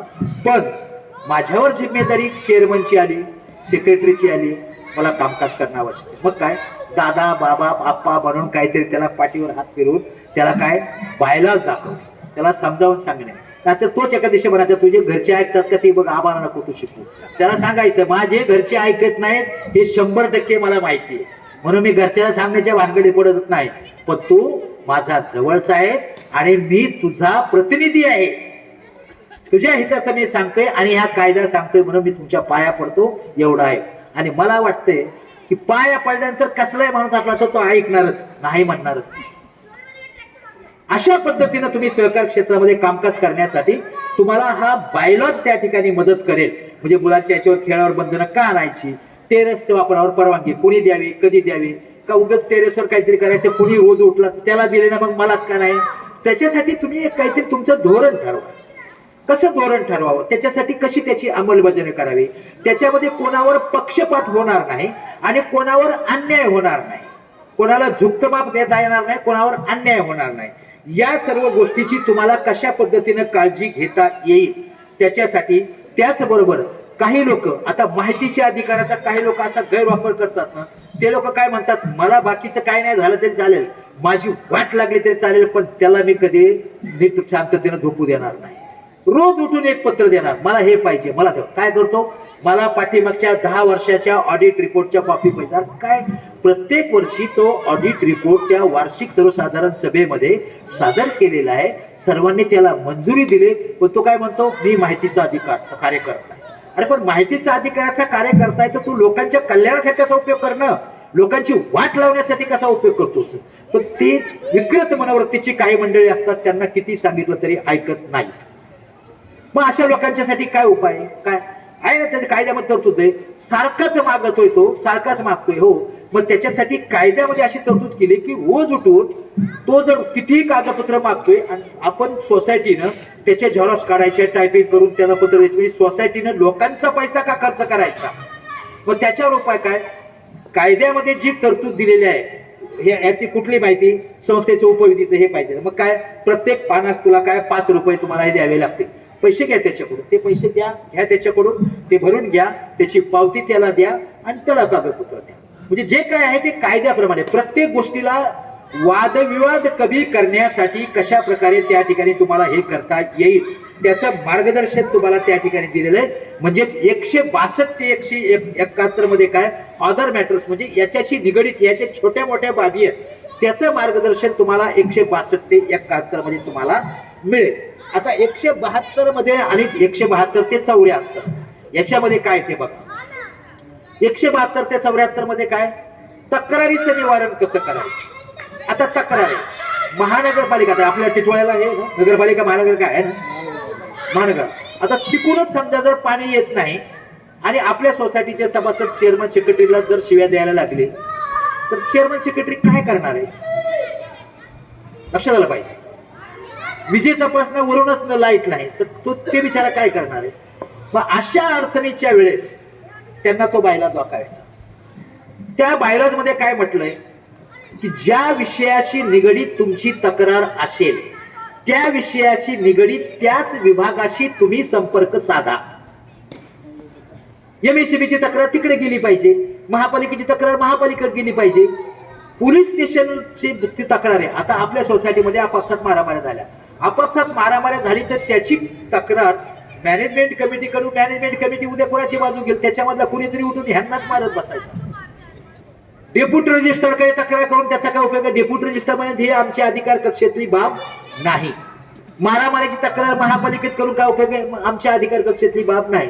मग त्याची तक्रार कुठे केली पाहिजे, पोलीस स्टेशनला केली पाहिजे. काही तक्रारी अशा आहेत की ज्या तक्रारी समजा मॅनेजमेंट कमिटीकडे करायच्या तिथेच करा. मॅनेजमेंट कमिटीकडे तक्रार करण्याच्या ऐवजी काही लोक काय करतात, आम्ही मॅनेजमेंट कमिटीला विचारत नाही, एजीएमला विचारत नाही, रजिस्टर ऑफिसला विचारत नाही, मग डायरेक्ट मुख्यमंत्री पोर्टलवर नाहीतर राष्ट्रपतीला तक्रार पाठवतो. अरे हो, पण राष्ट्रपतीला आणि मुख्यमंत्र्याला तक्रार केली तरी त्यांना काय माहिती, ते बरोबर आहे की नाही. मग ते काय करतात, त्यांच्या डिपार्टमेंट कडून खाली खाली खाली खाली खाली खाली खाली येतं ते आणि ठाण्यावरून शेवटी येतं टिटवाळ्याला रजिस्टर ऑफिसला कुठेतरी येईल आणि त्याच्यानंतर तुमची तक्रार व्हायची. तोपर्यंत आपण राहू की जाऊ सांगता येत नाही. मग त्याच्यापेक्षा सरळ मार्गाने चाला ना, असं खाण्याच्या ऐवजी असं खाल्लेलं काय वाईट. मग सरळ मार्गाने चाला. मग काय करा की जी पहिली तुमची तक्रार आहे मॅनेजमेंट कमिटीकडे द्या. मॅनेजमेंट कमिटीने दिलेला निर्णय नाही योग्य वाटला काय करा, एजीएम कडे जा. एजीएम न दिलेला निर्णय नाही योग्य वाटला, रजिस्टर ऑफिस कडे जा. रजिस्टर ऑफिसने दिलेला निर्णय नाही योग्य वाटला, डीडीआर कडे जा, डिस्ट्रिक्ट डेप्युटी रजिस्ट्रार. त्याने दिलेला निर्णय योग्य नाही वाटला, डिव्हिजनल जॉईंट रजिस्ट्रार कडे जा. त्याने दिलेला निर्णय योग्य नाही वाटला, जा कमिशनर ऑफिस मध्ये पुण्याच्या. त्याने दिलेला निर्णय नाही योग्य वाटला, जा मंत्रालयात, तिथे राज्यमंत्री आहेत, सहकार मंत्री आहेत, सहकार सचिव आहेत, जा तिथपर्यंत. काही गोष्टी अशा की ह्या इकडून सुटतच नाहीत. त्याला कोर्टामध्येच गेलं पाहिजे. कोर्ट तर एक प्रकारचं आहे का? सहकार न्यायालय वेगळे, सिव्हिल कोर्ट वेगळे, हे कोर्ट वेगळे, ते कोर्ट वेगळे. ज्या कोर्टाशी निगडीत प्रश्न असेल त्याच ठिकाणी तुम्हाला जावं लागेल. मग याची माहिती कुठे आम्हाला मिळेल? आहे ना बायलॉज मध्ये, निबंधक कार्यालयाकडे, रजिस्ट्रार ऑफिसकडे कुठल्या तक्रारी करायच्या त्याची यादी इथे दिलेली. सहकारी न्यायालयाकडे कुठल्या तक्रारी करायच्या त्याची विषयाची यादी दिली. दिवाणी न्यायालय म्हणजे सिव्हिल कोर्टामध्ये कुठल्या तक्रारी करायच्या त्याची यादी याच्यामध्ये दिलेली.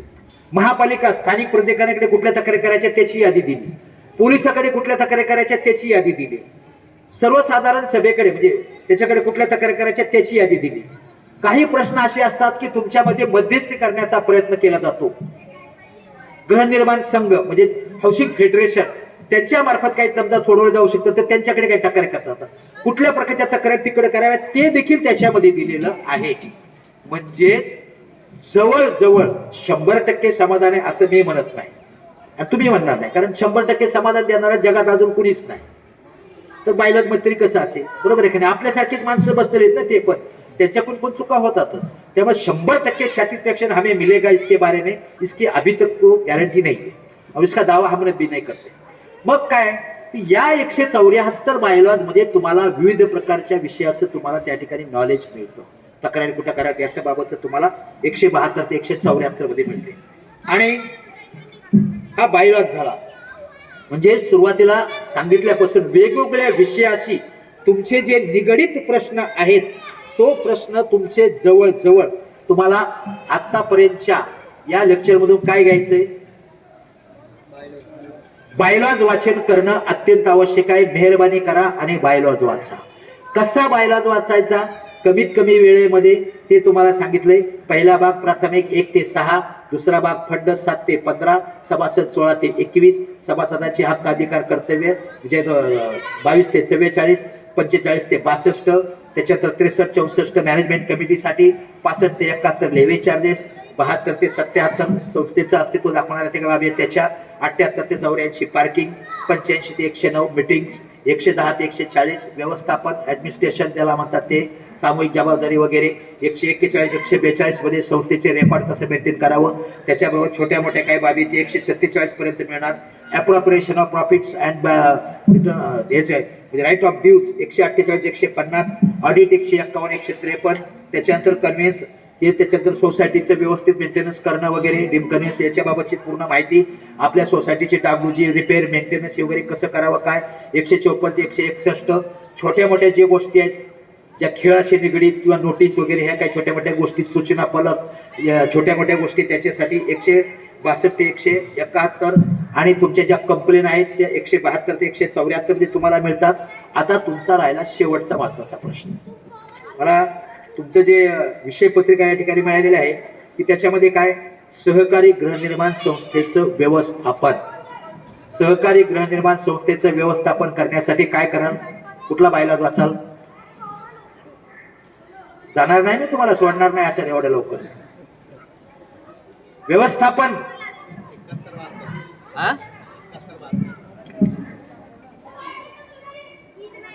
व्यवस्थापन ऍडमिनिस्ट्रेशन बायलॉज नंबर 110 ते 140 महत्वाचं वाचायचं.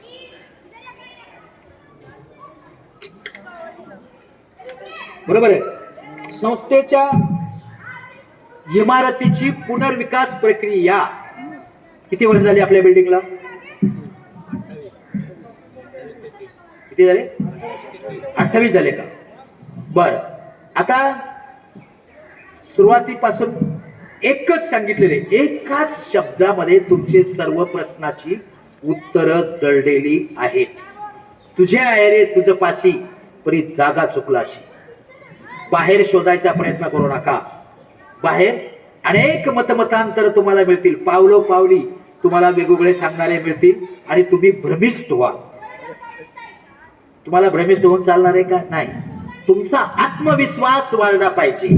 या शिक्षण प्रशिक्षणाचा उद्देश तुमचा सेल्फ कॉन्फिडन्स वाढवणं, तुम्हाला स्वयंपूर्ण बनवणं, तुम्हाला परिपूर्ण बनवणं, हा खरा ह्या शिक्षण प्रशिक्षणाचा उद्देश आहे. तुमच्या बिल्डिंगचं रिडेव्हलपमेंट कसं करायचं? कसं करायचं? महाराष्ट्र शासनानं रिडेव्हलपमेंटच्या बाबत जो विशेष GR प्रसिद्ध केलेला आहे त्या GR ची कॉपी देखील त्या बायलॉज मध्ये जोडलेली आहे. 175 मध्ये त्या बायलॉजची कॉपी सुद्धा याच्यामध्ये म्हणजे बायलॉजची नाही त्या GR ची कॉपी जोडलेली आहे.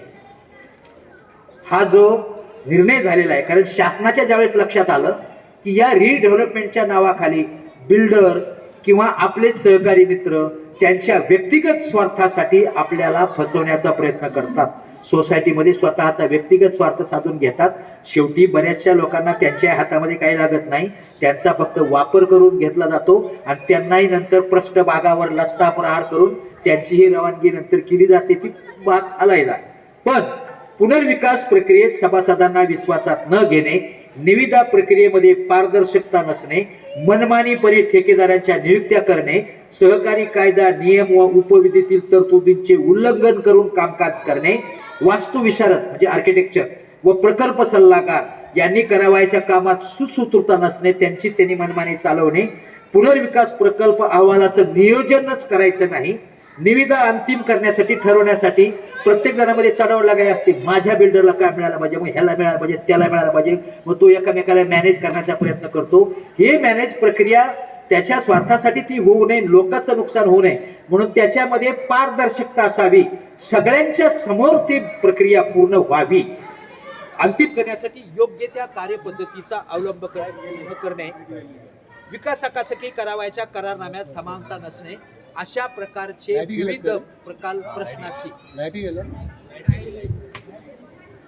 तर ठीक आहे, अशा प्रकारच्या विविध प्रश्नांची उत्तर त्या बायलॉजच्या सोबत जो 175च्या याच्यामध्ये जो GR जोडलेला आहे तो GR आहे 3 जानेवारी 2009चा.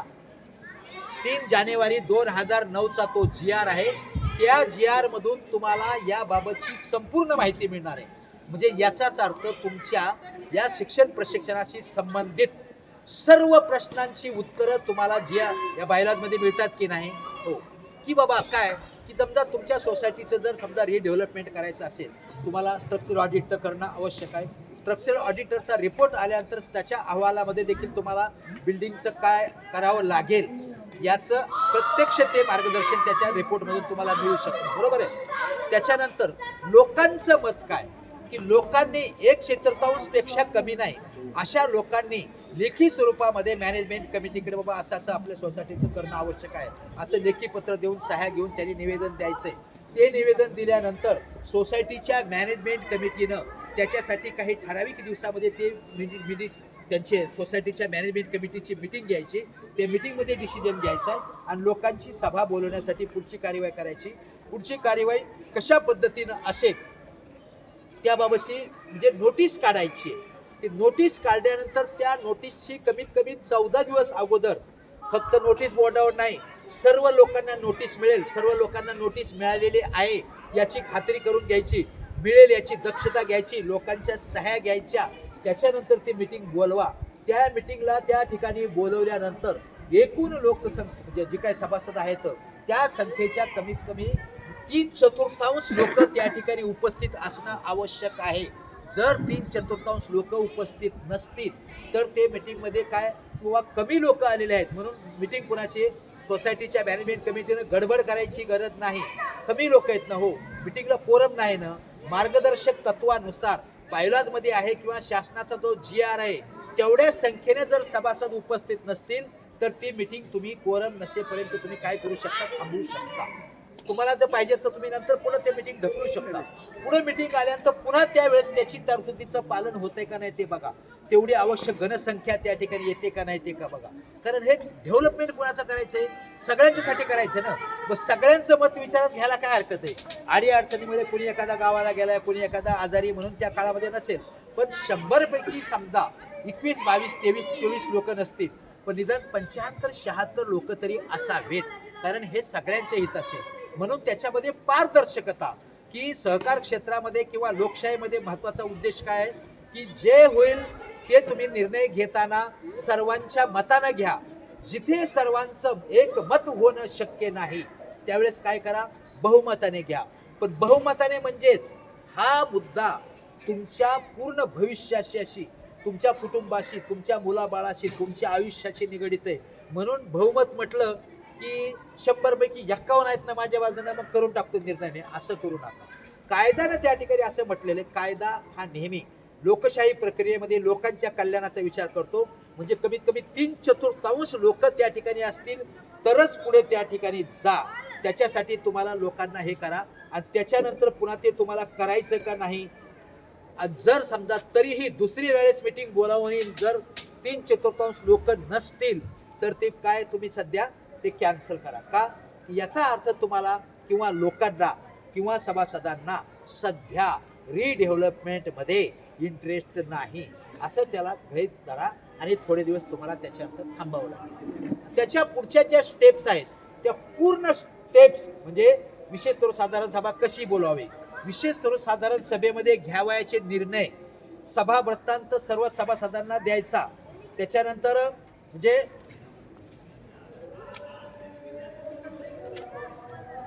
सुरुवातीच्या टप्प्यात वास्तुविशारद प्रकल्प व्यवस्थापक सल्लागार यांनी कोणती कामं करायची, संस्थेचा इमारत जमीन यांचं सर्वेक्षण कसं करायचंय, त्याच्यानंतर तुमचं कन्व्हिन्स डिमकन्व्हिन्स झालंय का नाही, पुनर्विकास प्रकल्प अहवाल प्राप्त झाल्यानंतर कुठली कार्यवाही करायची, प्राप्त निविदा कोटेशन कसे मागवायचे, लोकांच्या समोरच कोटेशन कसे आले पाहिजेत, घेणाऱ्या मीटिंग मध्ये जो काही निर्णय घ्यायचा आहे आपण त्याला याचा रजिस्टर ऑफिसचा प्रतिनिधी त्या ठिकाणी काय उपस्थित असला पाहिजे, त्या मीटिंगचं व्हिडिओ रेकॉर्डिंग का केलं गेलं पाहिजे, त्याच्यामध्ये प्रत्येकाकडची करावयाच्या करारनाम्याच्या अटी शर्ती टर्म्स कंडिशन लोकांना कशा माहिती केल्या पाहिजेत, त्याच्याविषयी कशी संपूर्ण प्रकल्प सल्लागाराशी चर्चा करून मीटिंगमध्ये जे जे काही निर्णय ठरलेत ते ठराविक निर्णय त्या संपूर्ण म्हणजे ठरलेल्या निर्णयाचे जे मिनिट्स तयार होईल ते संपूर्ण मिनिट लोकांच्या पर्यंत का पोचलं गेलं पाहिजे, ठराविक कालामध्ये पोचलं गेलं पाहिजे, लोकांच्या त्याच्याबाबत काय सूचना आल्या, किती समजा एखादी मीटिंग जर आयोजित केली आपण तर त्या मीटिंगच्या अगोदर किती दिवसापर्यंत लोकांच्या सूचना आल्या पाहिजेत, लोकांच्या सूचना स्वीकारा, त्या आलेल्या सूचना त्या विकासकाकडे आर्किटेक्चरकडे यांच्याकडे पण द्या, लोकांची अशी अशी मतं आहेत त्यांनाही ते कळू द्या. त्याच्यानंतर त्यांच्याकडून येणारे निर्णय त्यांना प्रत्येकाला प्रेझेंटेशन करण्याची संधी द्या. ते प्रेझेंटेशन केल्यानंतर प्रत्येक जण त्यांच्या पद्धतीनं कोणकोणत्या तुम्हाला सवलती देतो, कशा पद्धतीनं देतो, ते समजा एखादं तुमचं काम पूर्ण झालं तर किती वर्षामध्ये पूर्ण झालं पाहिजे, जास्तीत जास्त त्याला 2 वर्षाच्या पुढे किती अजून एखादं वर्ष वाढवता येऊ शकतं का, वाढवता येऊ शकतं, त्या विकासकांना तुम्हाला काय दिलं पाहिजे किंवा काही ठराविक कालावधीमध्ये तुम्ही घरं हे करून दिल्यानंतर तुम्हाला त्याची पर्यायी व्यवस्था तो करून देत आहे का, की तुम्हाला तुमच्या सर्व संमतीनं ठरेल असं कॉर्पस फंड आणि तुम्हाला काय तो भाडं वगैरे असे काय देतो का, या सगळ्या गोष्टीची ॲग्रीमेंटमध्ये तरतूद आहे का, ॲग्रीमेंट करत असताना सभासदांच्या हक्काचं रक्षण केलं जाईल की नाही, जर उल्लंघन होत असेल तर त्याला कसं कुठं थांबवता येईल, या सगळ्या गोष्टीची पारदर्शकता संपूर्ण मार्गदर्शन त्या शासनाच्या GR मध्ये आहे. आणि तो शासनाचा GR मराठीच्या याच बायलॉच्या पुस्तकामध्ये 175 त्या ठिकाणी लावण्यात आलेला आहे. सुरुवातीपासून काय म्हणतोय मी, काय करायचे तुम्ही बायलॉज वाचन करायचे, म्हणजे बायलॉज वाचन तुम्ही केलं की तुमच्या सर्व प्रश्नाची उत्तर तुम्हाला मिळू शकतील. कमीत कमी सुरुवातीपासून मी सांगितलं की एखाद्या प्रश्न, जसं मी आता सांगितलं पार्किंगचं, की पार्किंगचं 100% समाधान या ठिकाणी मिळणार नाही. आता काही काही गोष्टीचं 100% समाधान कोर्टामध्ये पण होत नाही. कोर्टामध्ये पण आमचे वकील मित्र असतात, एक ह्या बाजूने बाजू म्हणतात, काही वेळेस आम्ही दोघं मित्र असतो, आम्ही दोघं जण वकील आहेत, बरोबर आहे का नाही, पण एकाची बाजू ते घेऊन जातात तर एकाची बाजू मी घेऊन जातो. आम्हाला काय बाजू मांडण्याशी मतलब आहे ना, या कोर्टात निर्णय जो होईल तो होईल, त्याच्यानंतर वरच्या ठिकाणी अपील चाललेच आहे, सुप्रीम कोर्टापर्यंत चाललेच आहे. पण मॅनेजमेंट कमिटी आणि सभासदांच्या हक्काचं रक्षण करण्यासाठी आणि मॅनेजमेंट कमिटी आणि सभासद आपल्यापैकी कोणीही अडचणीत येऊ नये, कोणाचं नुकसान होऊ नये, याच्यासाठी मार्गदर्शक तत्व, गाईडलाईन, कायद्याची चौकट, त्याचे नमुने, एवढंच नाही तर तुम्हाला हाऊसिंग सोसायटीला जे विविध प्रकारचे फॉर्म्स लागतात, जे विविध प्रकारचे नमुने लागतात, त्याची देखील नमुन्याची संपूर्ण माहिती, वेगवेगळ्या प्रकारचे नमुने या बायलॉच्या पुस्तकामध्ये जोडलेले आहेत. म्हणजे जास्तीत जास्त तुमच्या प्रश्नांचं म्हणजे समाधान, मार्गदर्शन, गाईडलाईन्स तुम्हाला या बायलॉच्या पुस्तकामध्ये मिळतील. हे बायलॉचं पुस्तक तुम्हाला ठाणे जिल्हा हाऊसिंग फेडरेशनच्या इकडून मिळतंच. इथं मला वाटतं इथं म्हणजे जवळ कुठे मिळतात का काय माहिती नाही, पण फेडरेशनच्या कार्यालयात मिळतात, ठाण्याला काही दुकानामध्ये पण मिळतात, पण शक्यतो फेडरेशनच्या कार्यालयातून घेतलेली चांगली. तर त्या पद्धतीप्रमाणे तुम्हाला इंग्लिशमध्ये पाहिजे तर इंग्लिश, बायलॉजमध्ये पाहिजे मराठीमध्ये पाहिजे तर मराठीमध्ये. त्याच्याचबरोबर अजून एक तुम्हाला सांगायचं राहिलं की सध्या म्हणजे काही एक वर्षभरापूर्वी बायलॉज नंबर 154B हाऊसिंग सोसायटीसाठी बायलॉज नंबर 154B त्याच्यामध्ये एक नवीन तरतूद आलेली आहे. तर त्या नवीन तरतुदीमध्ये काय, त्याच्यामध्ये काही थोड्याफार व्याख्या बदललेल्या आहेत. आता व्याख्या बदललेल्या म्हणजे काय की सभासदांच्या बाबत एक तात्पुरते सभासद त्यांना घेण्याची प्रक्रिया. तात्पुरते सभासद कोणाचे की समजा मुख्य सभासद आहे. मुख्य सभासद कोणाला म्हणायचे, ॲग्रीमेंटमध्ये जर ज्याचं प्रथम क्रमांकावर नाव आहे तो मुख्य सभासद झाला. द्वितीय क्रमांकावर नाव असेल तर तो हे झाला द्वितीय क्रमांकाचा सभासद. म्हणजेच जर एखाद्या ॲग्रीमेंटमध्ये जर 4 लोकांची नावं असतील तर 4 लोकांमध्ये प्रथम प्राधान्य मुख्य सभासद म्हणून कोणाला मानलं जातं, पहिल्या नंबरच्या व्यक्तीला. दुसऱ्या किंवा तिसऱ्या क्रमांकाच्या व्यक्तीला मीटिंगमध्ये सहभागी व्हायचा असेल किंवा जर त्याला इलेक्शन प्रक्रियेमध्ये मॅनेजमेंट कमिटीमध्ये यायचं असेल तर त्याला तो 10A नावाचा फॉर्म त्याला भरून दिला पाहिजे, त्याच्याशिवाय त्याला येता येत नाही. त्याचबरोबर काय नवीन मग आता एक तरतूद काय आली की मुख्य सभासद समजा एक्सपायर झाले, मग त्यांचं आता काय की त्याच्यामध्ये त्यांनी जर नॉमिनी फॉर्म भरून दिलेला असेल, वारसाचा फॉर्म काय भरून दिला असेल त्यावेळेस त्यांनी, तर तो जर फॉर्म भरून त्याच्यापैकी जर एखादी व्यक्ती असेल की त्यांना तात्पुरता सभासद म्हणून त्यावेळेस त्यांना तात्पुरतं हे करता येतं. त्याला तात्पुरतं सभासद केलं म्हणजे त्याचा शेअर सर्टिफिकेटवर नाव लगेच येत नाही, तो लगेच त्या मालक होत नाही. तो लगेच म्हणणार मी आता विकून टाकतो, माझ्या भावाला दुसऱ्या बाकीच्या भावा बहिणींचे लावतो वाट. तर तसं त्याला अधिकार नाहीये. तो तसा अधिकार नाही. तो तात्पुरता फक्त त्याला केअर टेकर म्हणून की सोसायटीनं कोणाशी संपर्क साधावा म्हणून त्याच्याशी त्याला तात्पुरतं सभासद म्हणून या ठिकाणी गणलं जाते त्या ठिकाणी. तर अशा प्रकारच्या काही व्याख्या त्याच्यामध्ये आलेल्या आहेत. थकबाकीदाराची व्याख्या पूर्वी काय होते की थकबाकीदारीच्या व्याख्येमध्ये पूर्वी असं होतं की त्याला नोटीस दिली गेली पाहिजे 90 दिवसाची, बरोबर आहे, अगोदरची. तर ते नोटीस म्हणजे 3 नोटीस त्याला दिलेल्या आहेत का नाही हे त्याला तिथं सांगायला पाहिजे होतं. तर इथं नोटीस किंवा बिल अशी काही त्याच्यामध्ये एक वाक्यरचना आलेली आहे. त्याच्यानंतर कुटुंबाची व्याख्या नवीन पद्धतीने काय आलेलं आहे असे काही ते आलेत. फक्त हाऊसिंग सोसायटीसाठी 154B तो एक नवीन तयार झालेला आहे. पण तो तयार झालेला जरी असेल तरी अजून नवीन बायलॉज शासनाकडून अप्रूव्ड होऊन आलेले नाही आहेत. त्याच्यामुळे तो 154B अजून त्या नवीन बायलॉजच्या प्रतीमध्ये आलेला नाही आहे. नवीन बायलॉज आता सध्या येण्याच्या मार्गावर आहेत. ज्यावेळेस नवीन बायलॉजच्या प्रती येतील, उपलब्ध होतील, त्यावेळेस अधिकृतपणे त्याच्यामध्ये ते 154Bचं देखील त्यावेळेस समाविष्ट झालेला असेल. सध्याच्या या बायलॉजमध्ये अजून 154Bचा समावेश त्या ठिकाणी केलेला नाही. तरी देखील आपल्याला जे आहे आपल्याकडे सध्या एकदम पूर्वीचं म्हणजे फार पूर्वीचं तुम्ही बायलॉजही करू नका, परंतु 2014च्या नंतरची जी बायलॉजची कॉपी असेल ती बायलॉजची कॉपी तुम्ही वाचा. त्याच्यामध्ये तुम्हाला मी हे सांगितलेले सगळे मुद्दे तेच तुम्हाला त्या ठिकाणी पाहायला मिळतील. आम्ही जे सांगतोय ते देखील बायलॉजचंच आहे. बायलॉजच्याच आधारे, बायलॉजच्या बाहेर आम्ही काही बोलत नाहीत. आणि समजा आमच्याकडून कुठे बोलण्यामध्ये चूक झाली होऊ शकते, आम्ही सुद्धा माणसाच आहोत, बरोबर आहे की नाही. म्हणूनच सुरुवातीपासून आम्ही तुम्हाला सांगतोय की आमच्यावरही विश्वास ठेवू नका, कोणावरही विश्वास ठेवू नका, कुणाला नाकारूही नका, पण खात्री करून घ्या आणि त्याच्यासाठी बायलॉज वाचा. आजच्या शिक्षण प्रशिक्षणाचा उद्देश तुम्ही बायलॉज वाचा. पुढच्या वेळेस मला कधी भेटण्याचा योगायोग आला तर तुमच्यापैकी 4-5 वक्ते इथं असले पाहिजेत आणि मी समोर ऐकायला असलं पाहिजे. म्हणजे अशी तज्ज्ञ मंडळी तुमच्याकडे झाली पाहिजे अशी अपेक्षा मी व्यक्त करतो. कारण का तुम्ही सोसायटीचं नाव काय आपल्या अभिलाषा, मग ही अभिलाषा ही तुमच्याकडूनच व्यक्त करणार ना, दुसऱ्या कोणाकडून व्यक्त करणार. आपल्या सर्वांनी या ठिकाणी उपस्थित राहून या शिक्षण प्रशिक्षणाच्या कार्यक्रमाला उपस्थिती दर्शवली. खरं म्हणजे हे सर्व तुमच्याच पैशाने चाललंय हो. पुन्हा पुन्हा सांगतो, हा पैसा तुमचा आहे, हा अधिकार तुमचा आहे, हा हक्क तुमचा आहे. याच्यासाठी खरं जर विचार करायला गेलं तर आता किती लोक आहेत, किती सह्या झाल्या, सह्या किती झाल्या, 40. म्हणजे 169 पैकी किती आले, 25% पण आहेत, बरोबर आहे का नाही, 25%. त्याच्यामध्ये पण कायद्याने तरतूद काय केली पुन्हा की अरे बाबांनो काय करा, काय एका वर्षामध्ये एकाच वेळेस सगळे लोक येणार नाहीत. कायदा काय म्हणतो, आणि प्रत्येक वर्षी घ्या रे थोडेसे. काय ह्या वर्षी 40 आले, पुढच्या वर्षी 40 होते, त्याच्या पुढच्या वर्षी 40 होते, त्याच्या पुढच्या वर्षी 40 सकाळी आले ना तर निदान 4 वर्षामध्ये किती येतील, 160 येतील, आहे का नाही. म्हणजे 100% लोकांना का पैसा तर 100% लोकांचा आहे ना. आता तुमच्या पद्धतीने तुम्ही कामकाज केलेलं आहे, की तुम्ही सभासदांना सर्क्युलर काढून तुम्ही सभासदांना दिलं, लोक येत नाहीत, पकडून तर तुम्ही आणू शकत नाही. हे काय आपल्या